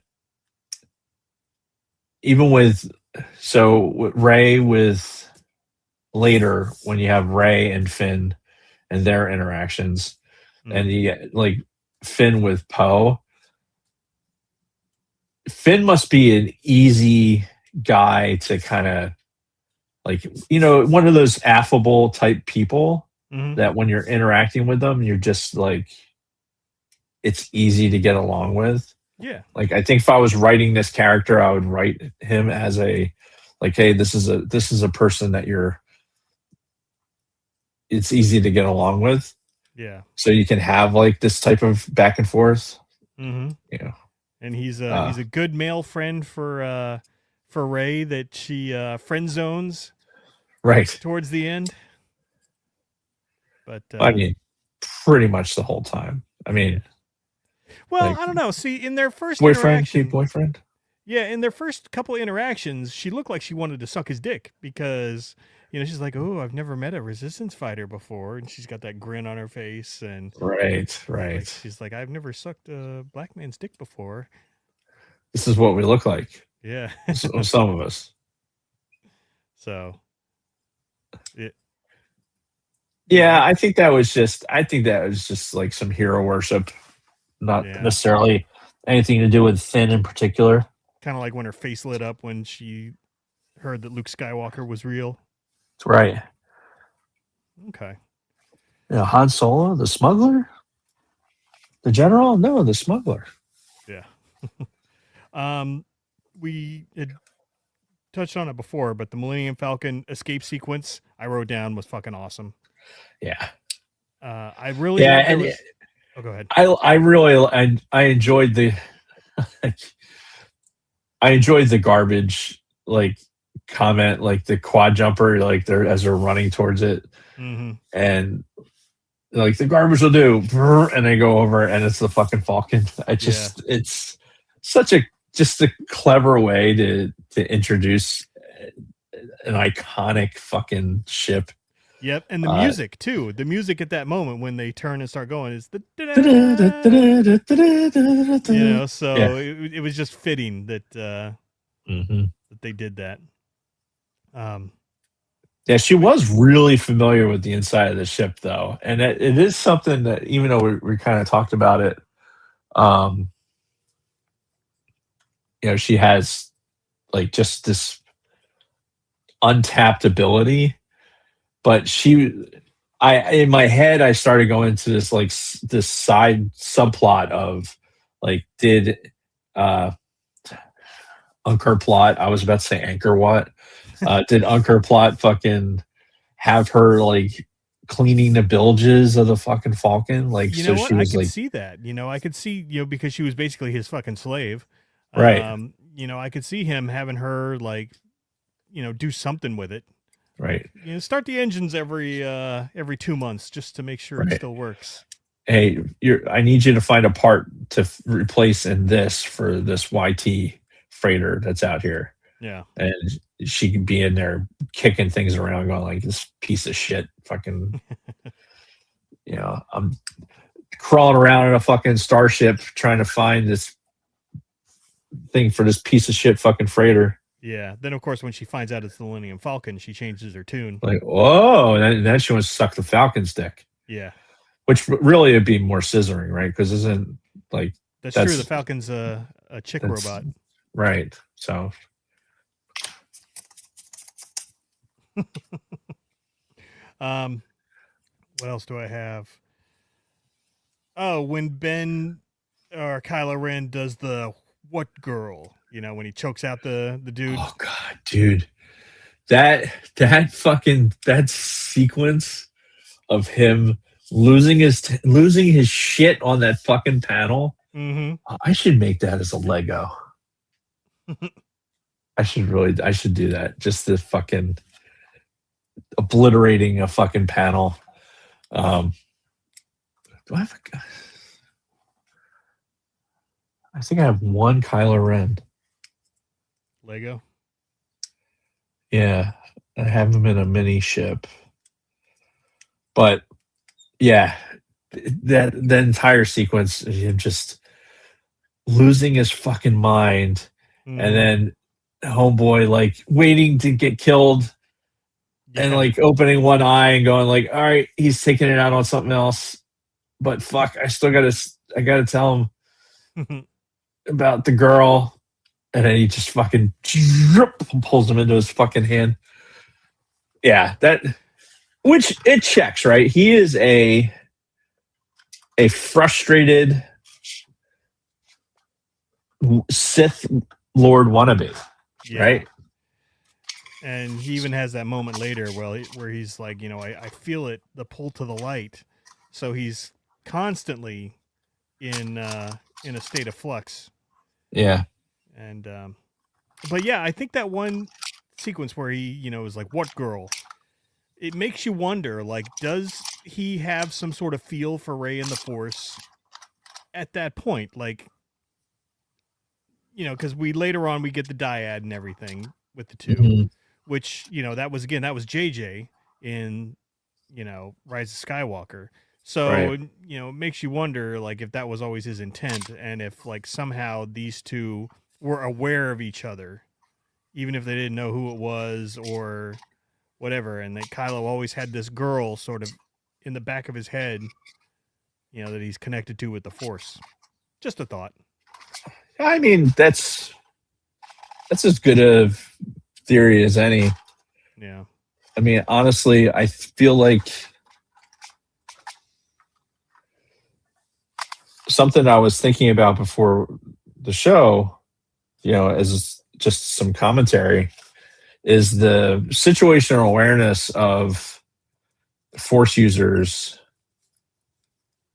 Like, Kylo Ren's got decent situational awareness, but then like Leia, who we know has some, she's got Force in the blood, right? But has no situational awareness at all. Like, the people that should know better, and it's not so much in this movie as it is in the in the OG trilogy, but like you have the Force, you have some cognitive, precog ability. Like, some of this shit should not be surprising you. And I feel like things that are surprising people, it's just like, why? Should you have seen that coming? Right. Like, Mr. or Mrs. Force user? Right. Like, what exactly? That's not how the Force works, right? I get it, which still best, but most used fucking line out of this movie. Yeah. I still use it to this day. Oh, absolutely. At least once a day.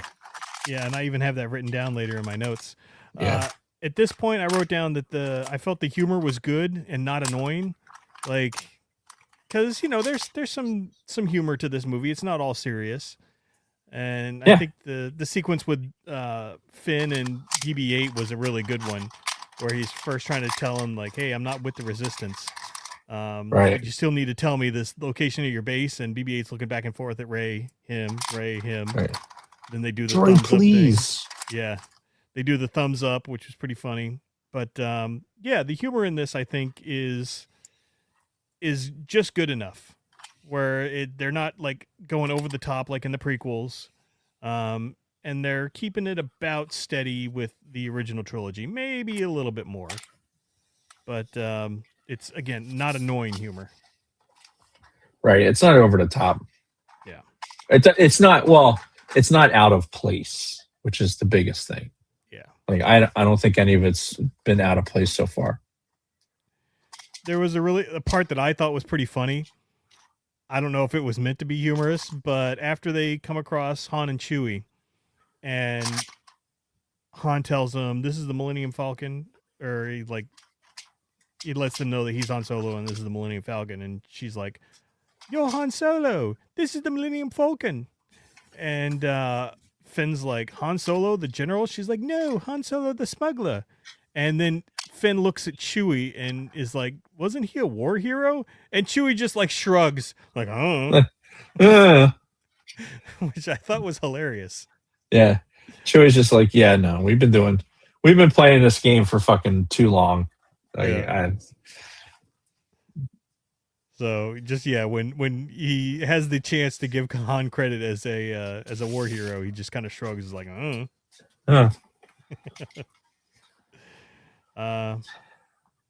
Once again, I wrote down that all of these alleged Mary Sue parts are just her, like, discovering the Force in tiny increments. Right. This one was for the bypass the compressor part. Yeah, and that's as much the Force as it is an unusual ability as a mechanic, I guess. Yeah, but that can go back to Anakin too, because Anakin was really good with machinery. So it could be the same thing with Rey. She got some of that. But that part with the compressor is so weird too, because she pulls it, she's holding it, and she's like, "I bypassed the compressor," and she's got this big grin on her face. And then it flips over to Han. He's just like looking at her stone face and just goes, "Huh." And then then the smile comes off of her face, but she doesn't say anything, and nothing else is said between the two of them. It's a really awkward scene. Well, yeah, and it's meant to be, because she's like, "Yeah, I fucking did this cool thing. I fixed the problem, and I expect to get some sort of positive reaction from the guy whose ship this is," and he just is like, whatever, unimpressed. Yeah, because he has to be Mr. Cool and play aloof. Mm-hmm. I'm going to find this fucking Kylo Ren, by the way. That's what's happening right now. I can hear lots of noise. I'm digging through, like, here's, speaking of Han Solo and the Millennium Falcon, there's one right here. And to keep going with that theme, one of the next notes I wrote down was the scene of Han Solo basically admitting that the Force and the Jedi and all of it is true. It was a very moving scene, because it starts off where he's talking about the student that betrayed Luke as he was trying to do a new thing of Jedi, and where Han's like, finally he's so beaten down by all of this galactic Sith versus Jedi war that's still kind of playing on in the background, and he's just finally admitting that it's true, all of it. Yeah. And but not really saying that, yes, it's my son that is at the center of this. Like, not really going that far to admitting that. Mm-hmm. Because he doesn't know who this broad is. He's not going to fully open up to her like that. Well, I don't know. I mean, she's... opened up... Yeah. When they get to Maz Kanata's, now, I'm surely convinced that Maz Kanata has some light Force ability. She has to. Yes. Because 100%. She's got her back to the fucking door. She's doing some shit with dishes and stuff, and then she turns around and is like, Han Solo. So it's like she had to have felt him in the Force. And she even said later on, she's like, "I know the Force. I know Jedi, but I know the Force." I think she's just a Force being. It just like it starts right in the beginning with with the priest, the Force priest that we get the map from. This guy is not a Force wielding Jedi, but he obviously has a presence in the Force, hence why he's a Force priest. Which the movie doesn't get into a lot of that detail. I mean, we know that, but Maz Kanata, I think, is in the same boat. Like, her species and her in particular are just better connected to the Force. Yeah. So, and she's lived a long time. Like, you have these beings like Yoda and whatever Maz Kanata is. I don't know if we ever find out what being she is. I'm sure it's out there, but I couldn't tell you off the top of my head. Kathy's cooking something that smells so good. Nice.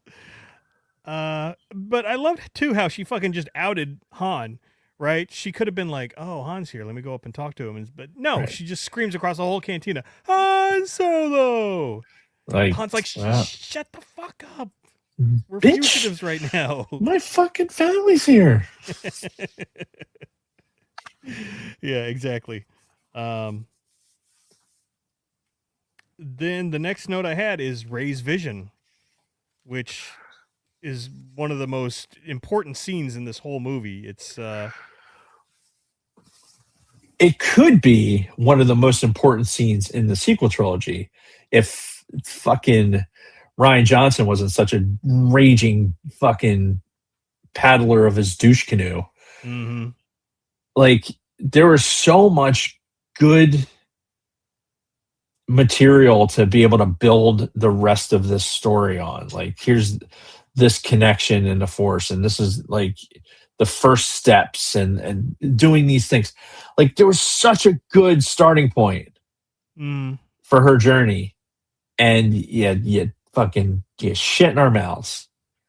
Like, I remember us saying that a lot after we saw The Last Jedi.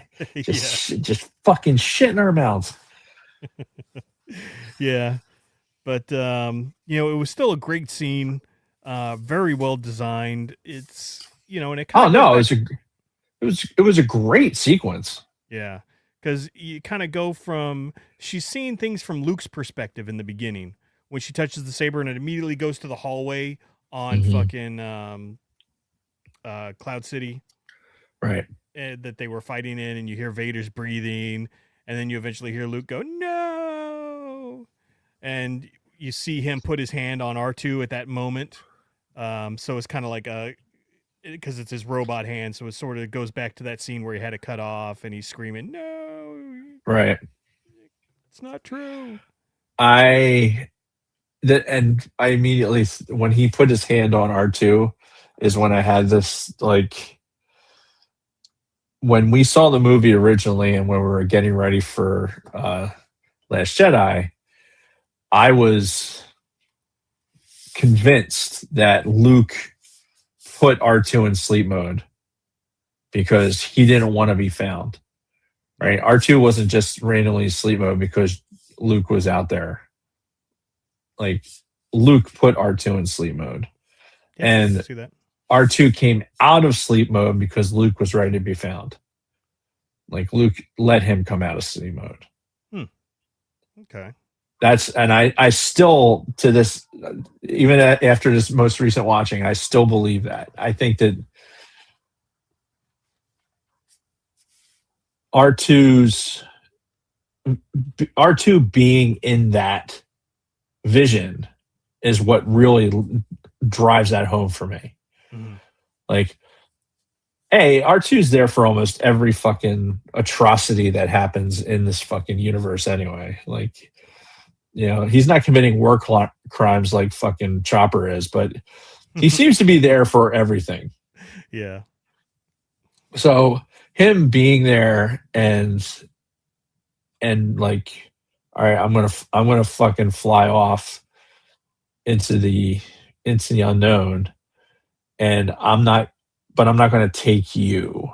Yeah. I'm going to send you home with only part of the information, and then I'm going to make it a puzzle to be found the rest of the way where I am. but it's a solvable puzzle. Yeah. And he's going to keep R2 in sleep mode until he's ready to be found. And I think that's why we see him in that fucking sequence. That's why we see R2 in the fucking in her vision sequence. Okay. Yeah, that makes total sense. They were really leaning into the Kenobi connection in this because they had both the Alec Guinness say Rey, and also they brought in fucking Ewan McGregor. Ewan McGregor to record that line of dialogue. These are your first steps. So, and the rumor was that her being Kenobi's granddaughter was talked about pretty seriously behind the scenes. Right. Though they decided to go another direction. You can definitely see how they were leaning into the Kenobi aspect of this. I love the idea that that's what they were going for, but I think that the reality. Excuse me. Wait, what? Excuse me. I think the reality is that Ewan McGregor is alive, and they were able to get him to say words. Yeah. They all right. Hey, we have Alec Guinness, and we can. I think we can pull some words from the grave to have him say some stuff. But we have Ewan McGregor, and we can get him to say whatever. Yeah. Like other voices, we're just not going to be able to get. Yeah. Of course, 10 years later, now they could just do all that with AI. Right. They wouldn't even have to bring in the actors. Right. But fucking AI right now, man, is fucking insane. Yeah. They're saying it's coming to where a lot of jobs are going to be lost because of it, but we'll see. We'll see if that ever bears fruit or if they're just wasting all this power for nothing. Hey, I want them to keep building these think centers because it's going to drive them to have to make a decision on whether or not they really want sustainable power, or if they really want this technology. Right. Like you're going to have to make a decision. And to me, this is where it makes so much sense to like, okay, we have nuclear energy. We have the ability to harness nuclear energy. Like, let's fucking do it. Like, let's solve the problem and stop being a bunch of fucking pussies and being scared of nuclear energy because of shit that happened fucking 50 years ago. Yeah. No, I totally agree. And 40 years ago. Yeah. They it's basically the cleanest way to get the most energy, and I don't know why like both sides haven't thrown themselves into this. Well, I know why the right side hasn't. They're fucking in bed with the coal miners unions and all that. Yeah. And you know what?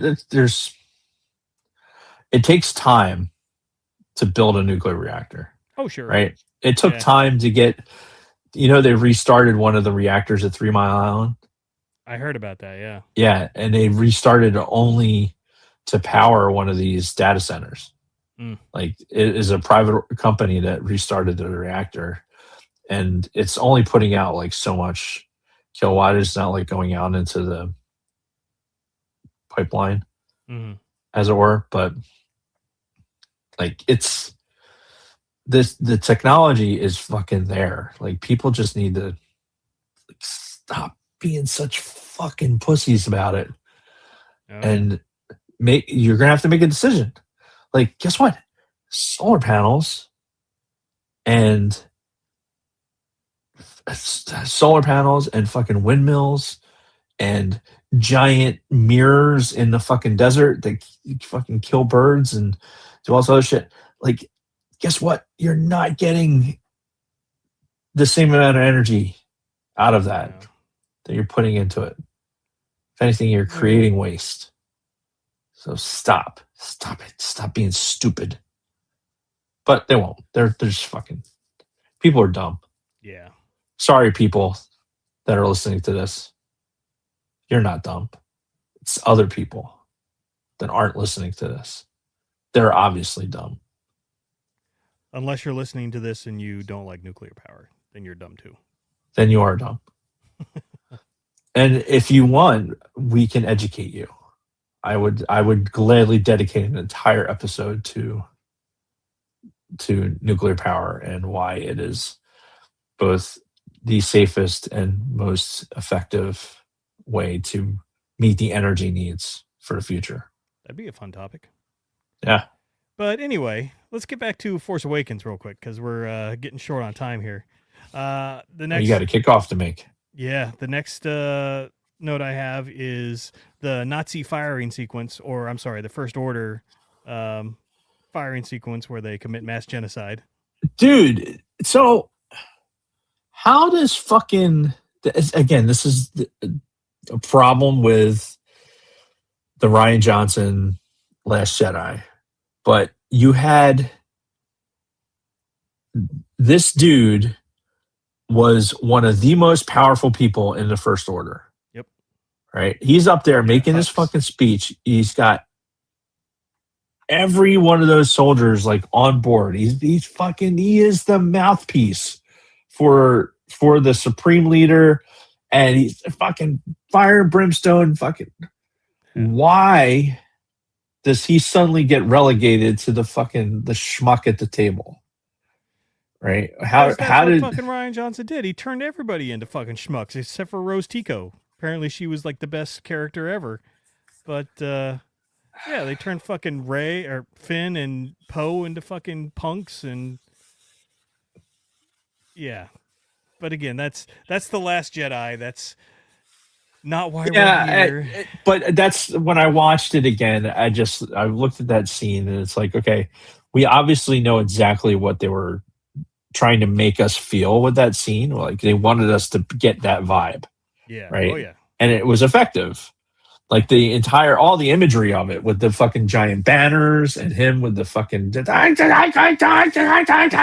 even had the fucking accent. Yep. But yeah, it was effective. Mm-hmm. But then, all right, yeah, let's turn this guy into a useless piece of shit. Yeah. In the next movie after. And it didn't really help in the follow-on either, Rise of Skywalker. His character he was already fucking neutered. Yeah. At that point. So, something happened with Finn. I can't remember what it was, but I wrote this note down. Like, do we think that Finn being a Force user was the plan all the way back to The Force Awakens? Do you think that was always the plan? Or do you think that was something that they tacked on later? Because it seemed like they were kind of leaning towards that, giving him the saber. I think that I think they must have leaned into it early. I think the conversations that people were having about the movie, us included, did have a piece of that where Finn, I think what we talked about was like, okay, what made Finn change so suddenly? Like the effectiveness of the light, that changed his entire path. Being able to use the lightsaber at all, even in the traitor sequence. Like, I think they were trying to go somewhere with that. And I think that's validated later with JJ in Rise of Skywalker. Yeah. Because that foot stomp is a lot louder with not just between Rey and Finn in Rise of Skywalker, but like between Finn and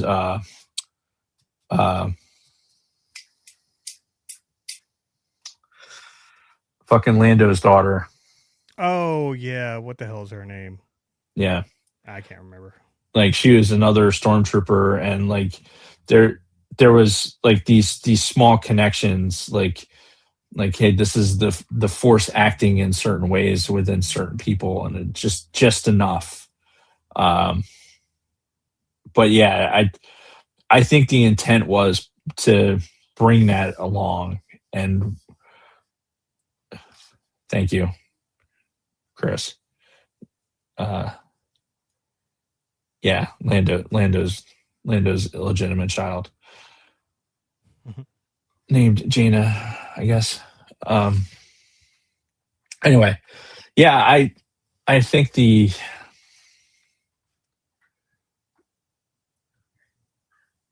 were buying into it initially. Yeah, I think you were more so than I. Yeah, because I noticed like on the second viewing of Rise of Skywalker that when he was telling Rey, "Oh, I have something to tell you that I never told you before," which he never Right. does. But that, and then when she died, he felt it in the Force. You know. Right. So I was convinced by the second viewing of Rise of Skywalker that he was a Force user. Yeah. Yeah, in some way, you know, and I think that's something that the peasants really don't realize, that, or the casuals in the Star Wars universe, that are just watching the movies and going like, oh, you either have the Force or you don't. It's the Force is on the spectrum. Yep, absolutely. And that goes all the way back to Legends too. Yeah, for sure. And I think honestly, I think that makes it for better storytelling. It doesn't have to be a 1 or a 0 for that to work. Yeah. Oh, Chris, you should have gone with me, man. Because I was like number 2 in line for John Boyega at the Fan Expo in Philly last year. We talked about it, but yeah, he should have come out, man. He was nice. He was he seemed very grateful. John Boyega seemed very grateful to be there. Seemed very happy with the fans, and I heard him answer one question like, "Yeah, I'd love to come back for Star Wars if they'll have me." And so, yeah, well, hopefully everything works out. Yep. Fucking Ryan Johnson, man. I know he dick. Fucking ruined everything. What a dick. Yeah, because that's one thing that I really felt like at the end of this movie was, I was so happy and hopeful and everything. I'm like, yeah, I can't wait to see what these guys are doing next. Oh, right, that movie. It's like, fuck, he ruined a whole trilogy with that middle movie. Yeah, I mean, probably the only real flaw that I wish that they'd fix, if George was going to be part of this and fix something, for me in Force Awakens is going to be like the Chewie blow by of. Oh yeah, I wrote down that that note too, because I know that was a big area of contention for you. You motherfucker. But watching it all the way to the end, to where Rey is on Luke Island and standing there with the saber, right? Mm-hmm. And I'm watching that scene, and I'm picturing what happens in fucking Last Jedi, and how it immediately, straight from the jump, is like, fuck you. Yeah. Like when he fucking throws that thing away. Yeah. Like, that is the most just go fuck yourself thing. Yeah, that's really Ryan Johnson telling all of us, like, oh, fuck you. Your opinions mean nothing. Right. We're done. This is what I want it to look like, and just throwing out whatever fucking. Who cares where the story was going? I don't give a fuck. Whee! And tossing that saber, and that just established the fucking tone for the rest of it. I don't know how anybody could fucking have gone from the high that was like Force Awakens, and like we talked about, people had their detractors for the Mary Sue bit, especially. Yeah. But and it really bugs me too, because we were so fucking hype going into The Last Jedi. Like, we were coming off The Force Awakens 2 years earlier, which was fucking awesome. You know, we were still fucking in love with it at that point. We had all this build up, and it was just, like you said, just shit in our mouths right from the get-go. Right. Just open mouth shit in it. Yeah. And that, how I talked about earlier, that the humor in Force Awakens was like, perfectly balanced. You go right into that fucking sequence in The Last Jedi where he's like, can I reach General Hux, please? General Hux, is he there? Right. Like, no, it was like letting a fucking 10-year-old suddenly take over a fucking movie. Yeah. And it just link somewhere, so it's Discord. Oh yeah, I'll have to look at that. No, one other thing I wanted to mention that I forgot again. Damn it! All right, well, let me get through the rest of my notes, and then yes, because you're probably going to talk about it. Okay, so I love how Chewbacca is fucking rolling in the pussy in this movie. Right. He's got Maz Kanata, claiming he's their boyfriend. He's got this fucking lady who's doing the scan on him. And she's like, "Oh, you must be so brave." And he's like, Yeah. So Chewbacca's fucking rolling in it, which I love. Gotta love the thermal oscillator. That's one of those. Gotta be some kind of thermal oscillator. Sure. Yeah. Sure. Why not? Because everybody harnesses the energy of the sun into a planet to use as a weapon, so they got to be using a thermal oscillator. Obviously. Because it oscillates. Yep. So you need to have something that catches it thermally. Yep. So thermal oscillator. I've got "That's not how the Force works." I still use this all the time. Every fucking day. Every day.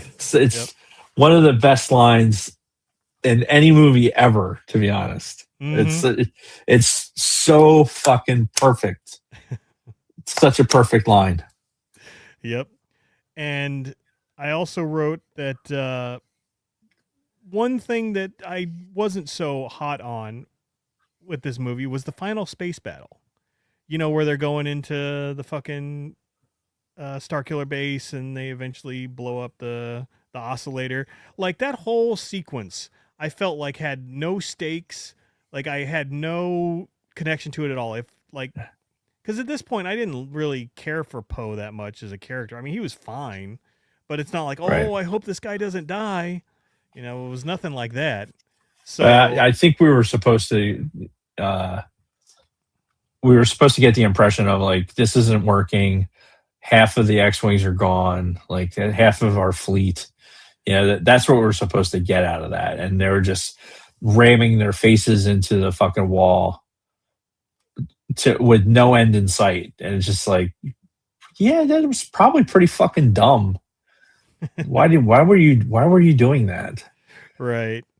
Well, and my whole thing was, like, I can remember even in the theater seeing this for the first time thinking, they're going to blow it up. We know what's going to happen. They're going to figure out a way to blow it up. So I never put too much stock in this whole last space battle. Like, it looks kind of cool, but nothing really excited me about it. Even back in the early viewings. Yeah.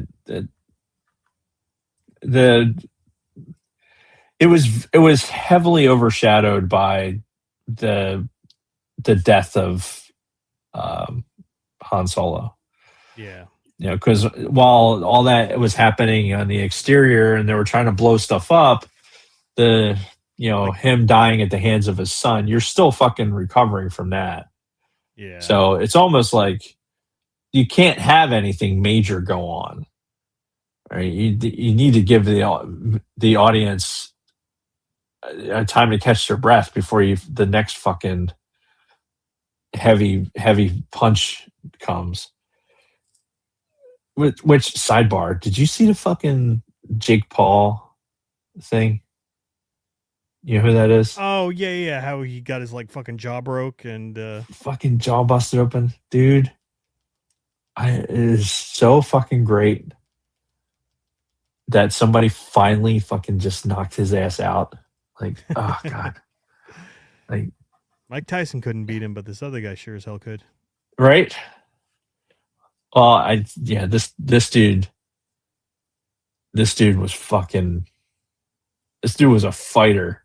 Yeah. And I saw in an interview afterwards, it's like, I wasn't just about beating him, it was about making him hurt for as long as possible and then ending it. Like, that's fucked up. Yeah. But I was like, yes, thank you. Yep. Hopefully this fucker retires.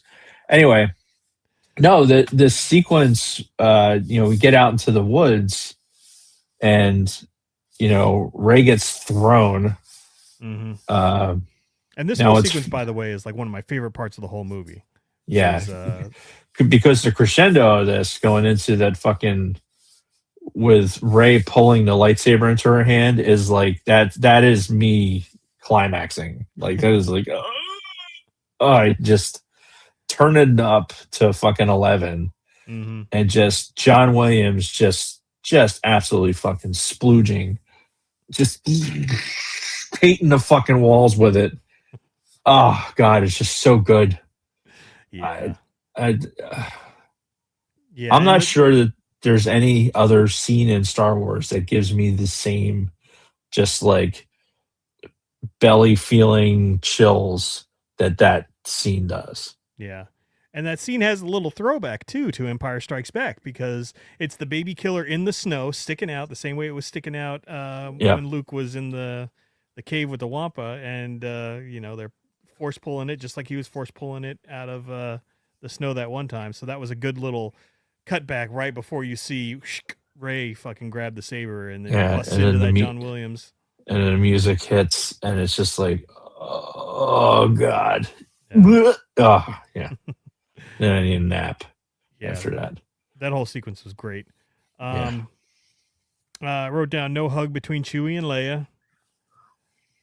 And then as Finn's on his deathbed, unconscious, in a coma, Ray leans down and says, "You're a good friend. I'll see you again." Kisses his forehead and leaves. Right. So she puts puts that final nail in the friend zone. Right. Like this is where you're don't die on me while I'm gone. Yeah. But I might make out with Kylo Ren at some point, but you are done. You and me are no longer. Yeah. I had this like connection with him, Yep. Like, he was in my brain, I was in his, so it was kind of the same as making out, so I'm just going to go find his ass now. That's what we're going to do. Yeah. And then I've got Luke Island at the end. We got the scene with Mark Hamill, and he doesn't.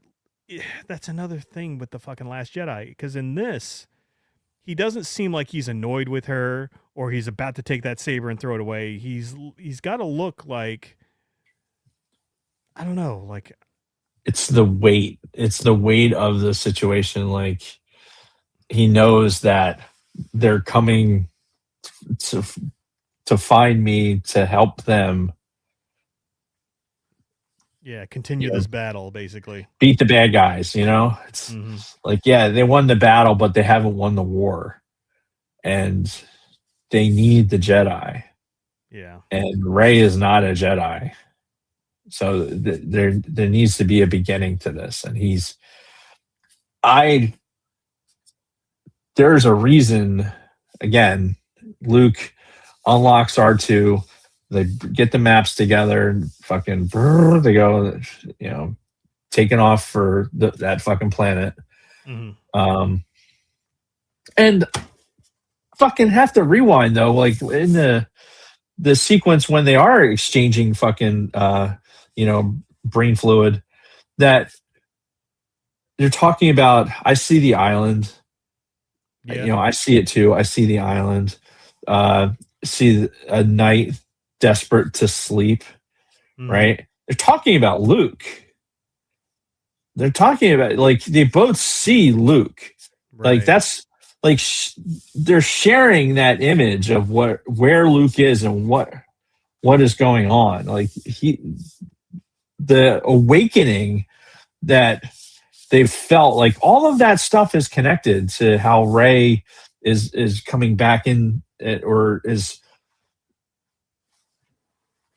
the Force Awakens, right? It's the entirety of the thing is like, this is her realizing her ability. Yeah.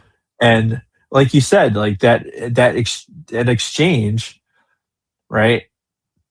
Knowing that, okay, in their brains, because they have the ability to see things in the Force, they know where Luke is. Like, they just don't know exactly like his location, but they see the island. Like they see, he sees all these things, and they exchange all that information. And then an hour and a half later is when she's standing there on the island with him. Yep. It's something that I think is really well played out, but completely thrown away within the first 15 seconds of Last Jedi. Yeah. So it's just, it's so bad to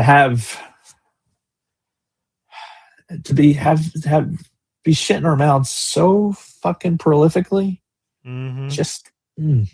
And again, coming off of the hype of this movie, it was, Star Wars was back, baby. We were onto a new trilogy. The first movie was fucking great. We were just so engulfed in Star Wars. We decided to do a podcast, because we were just that excited for where Star Wars was going from there, that we started the podcast leading up to The Last Jedi. Last Jedi comes out and just giant turds. Mm-hmm. Right into our open mouths. Yeah. So, but that shouldn't take away from our enjoyment of Force Awakens overall, because after this recent rewatch, I still love it.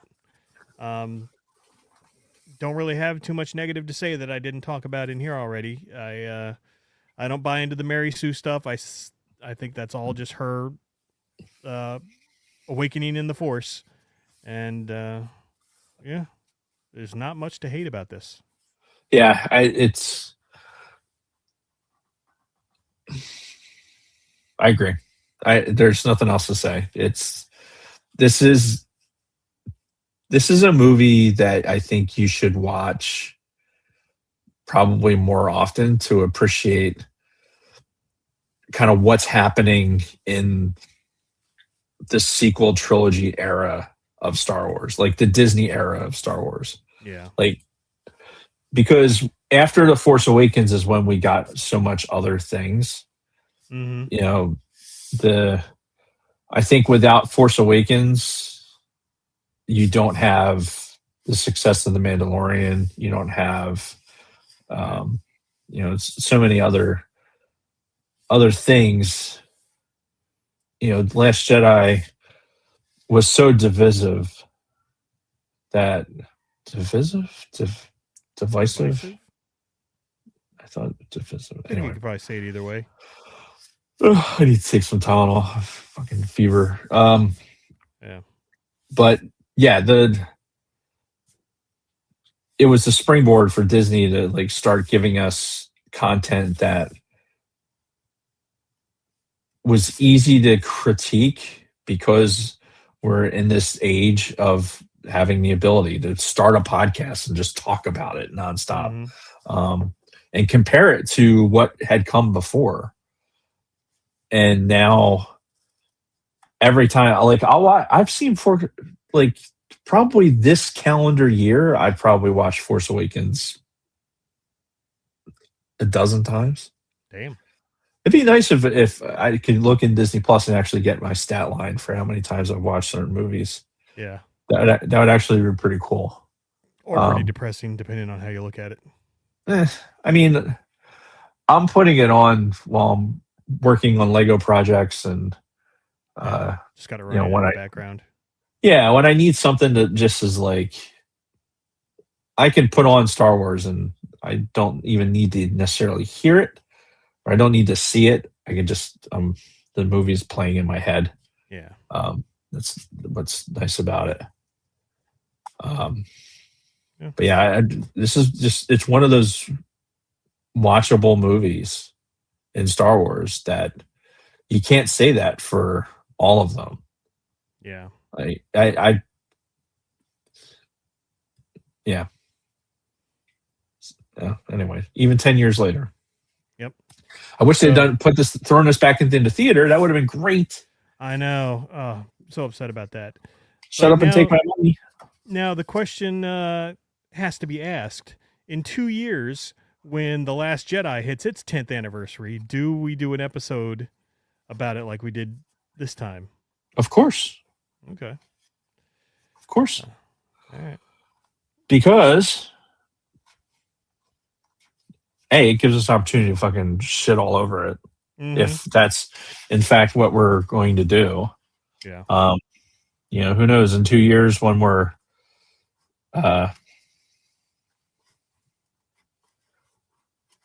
I can't foresee a scenario where we're not going to shit all over this thing, but we're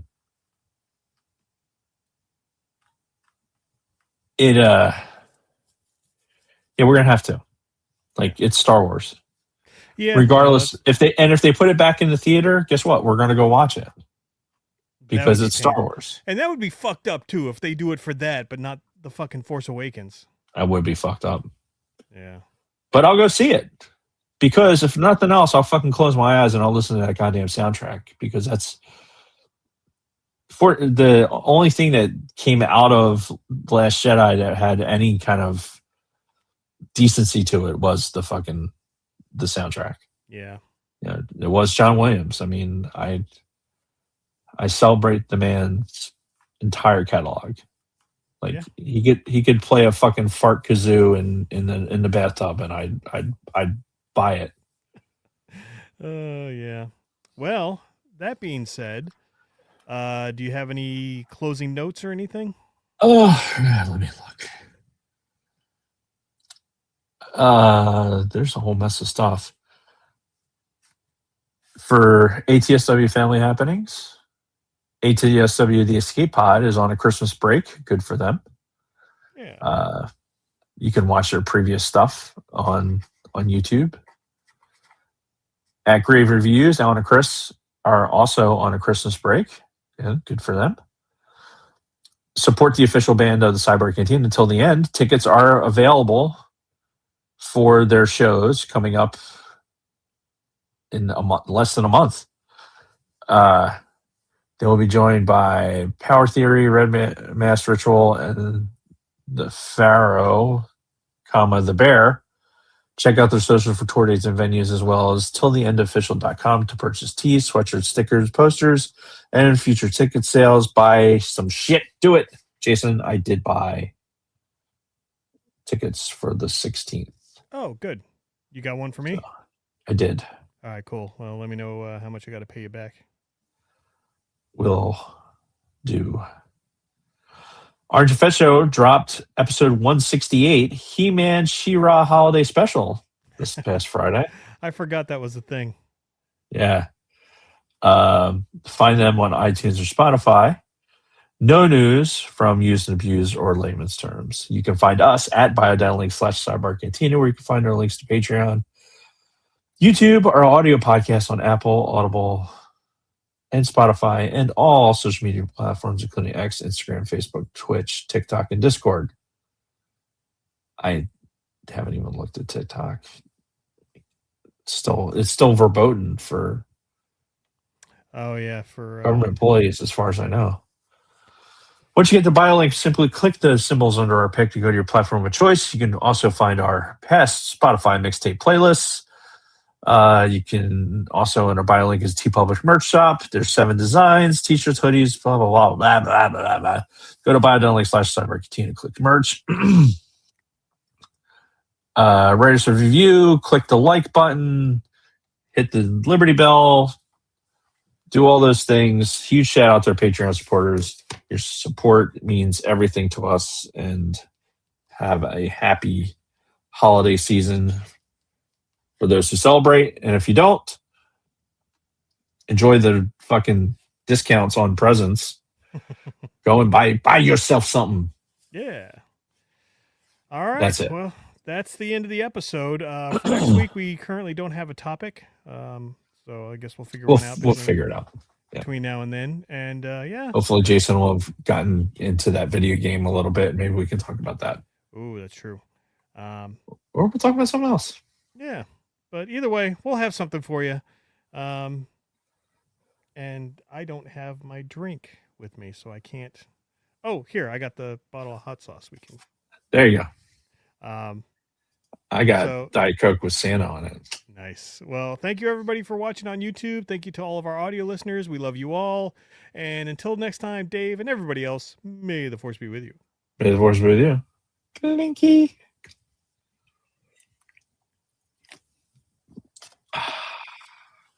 Okay, now what do I click? Done. Can't believe I forgot to push record at the beginning. Damn it.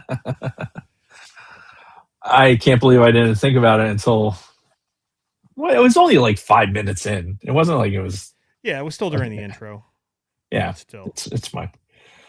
Oh, my ass hurts from sitting on this fucking. All right, man. Well, we don't need to know any more about your painful ass, so we'll let you go from this point. And yeah, I got a game to get to. I got dinner. But yeah, dude, smelling this fucking food has been brutal. Considering I don't think I ate a full meal in 2 days. Oh damn! So, all right, well, yeah, chow down, and yeah, man. I'll good luck to your Niners tonight. Yes, thank you. Go Niners. And, yes. Until next week, I'll see you. Yeah, I'll see you. See you.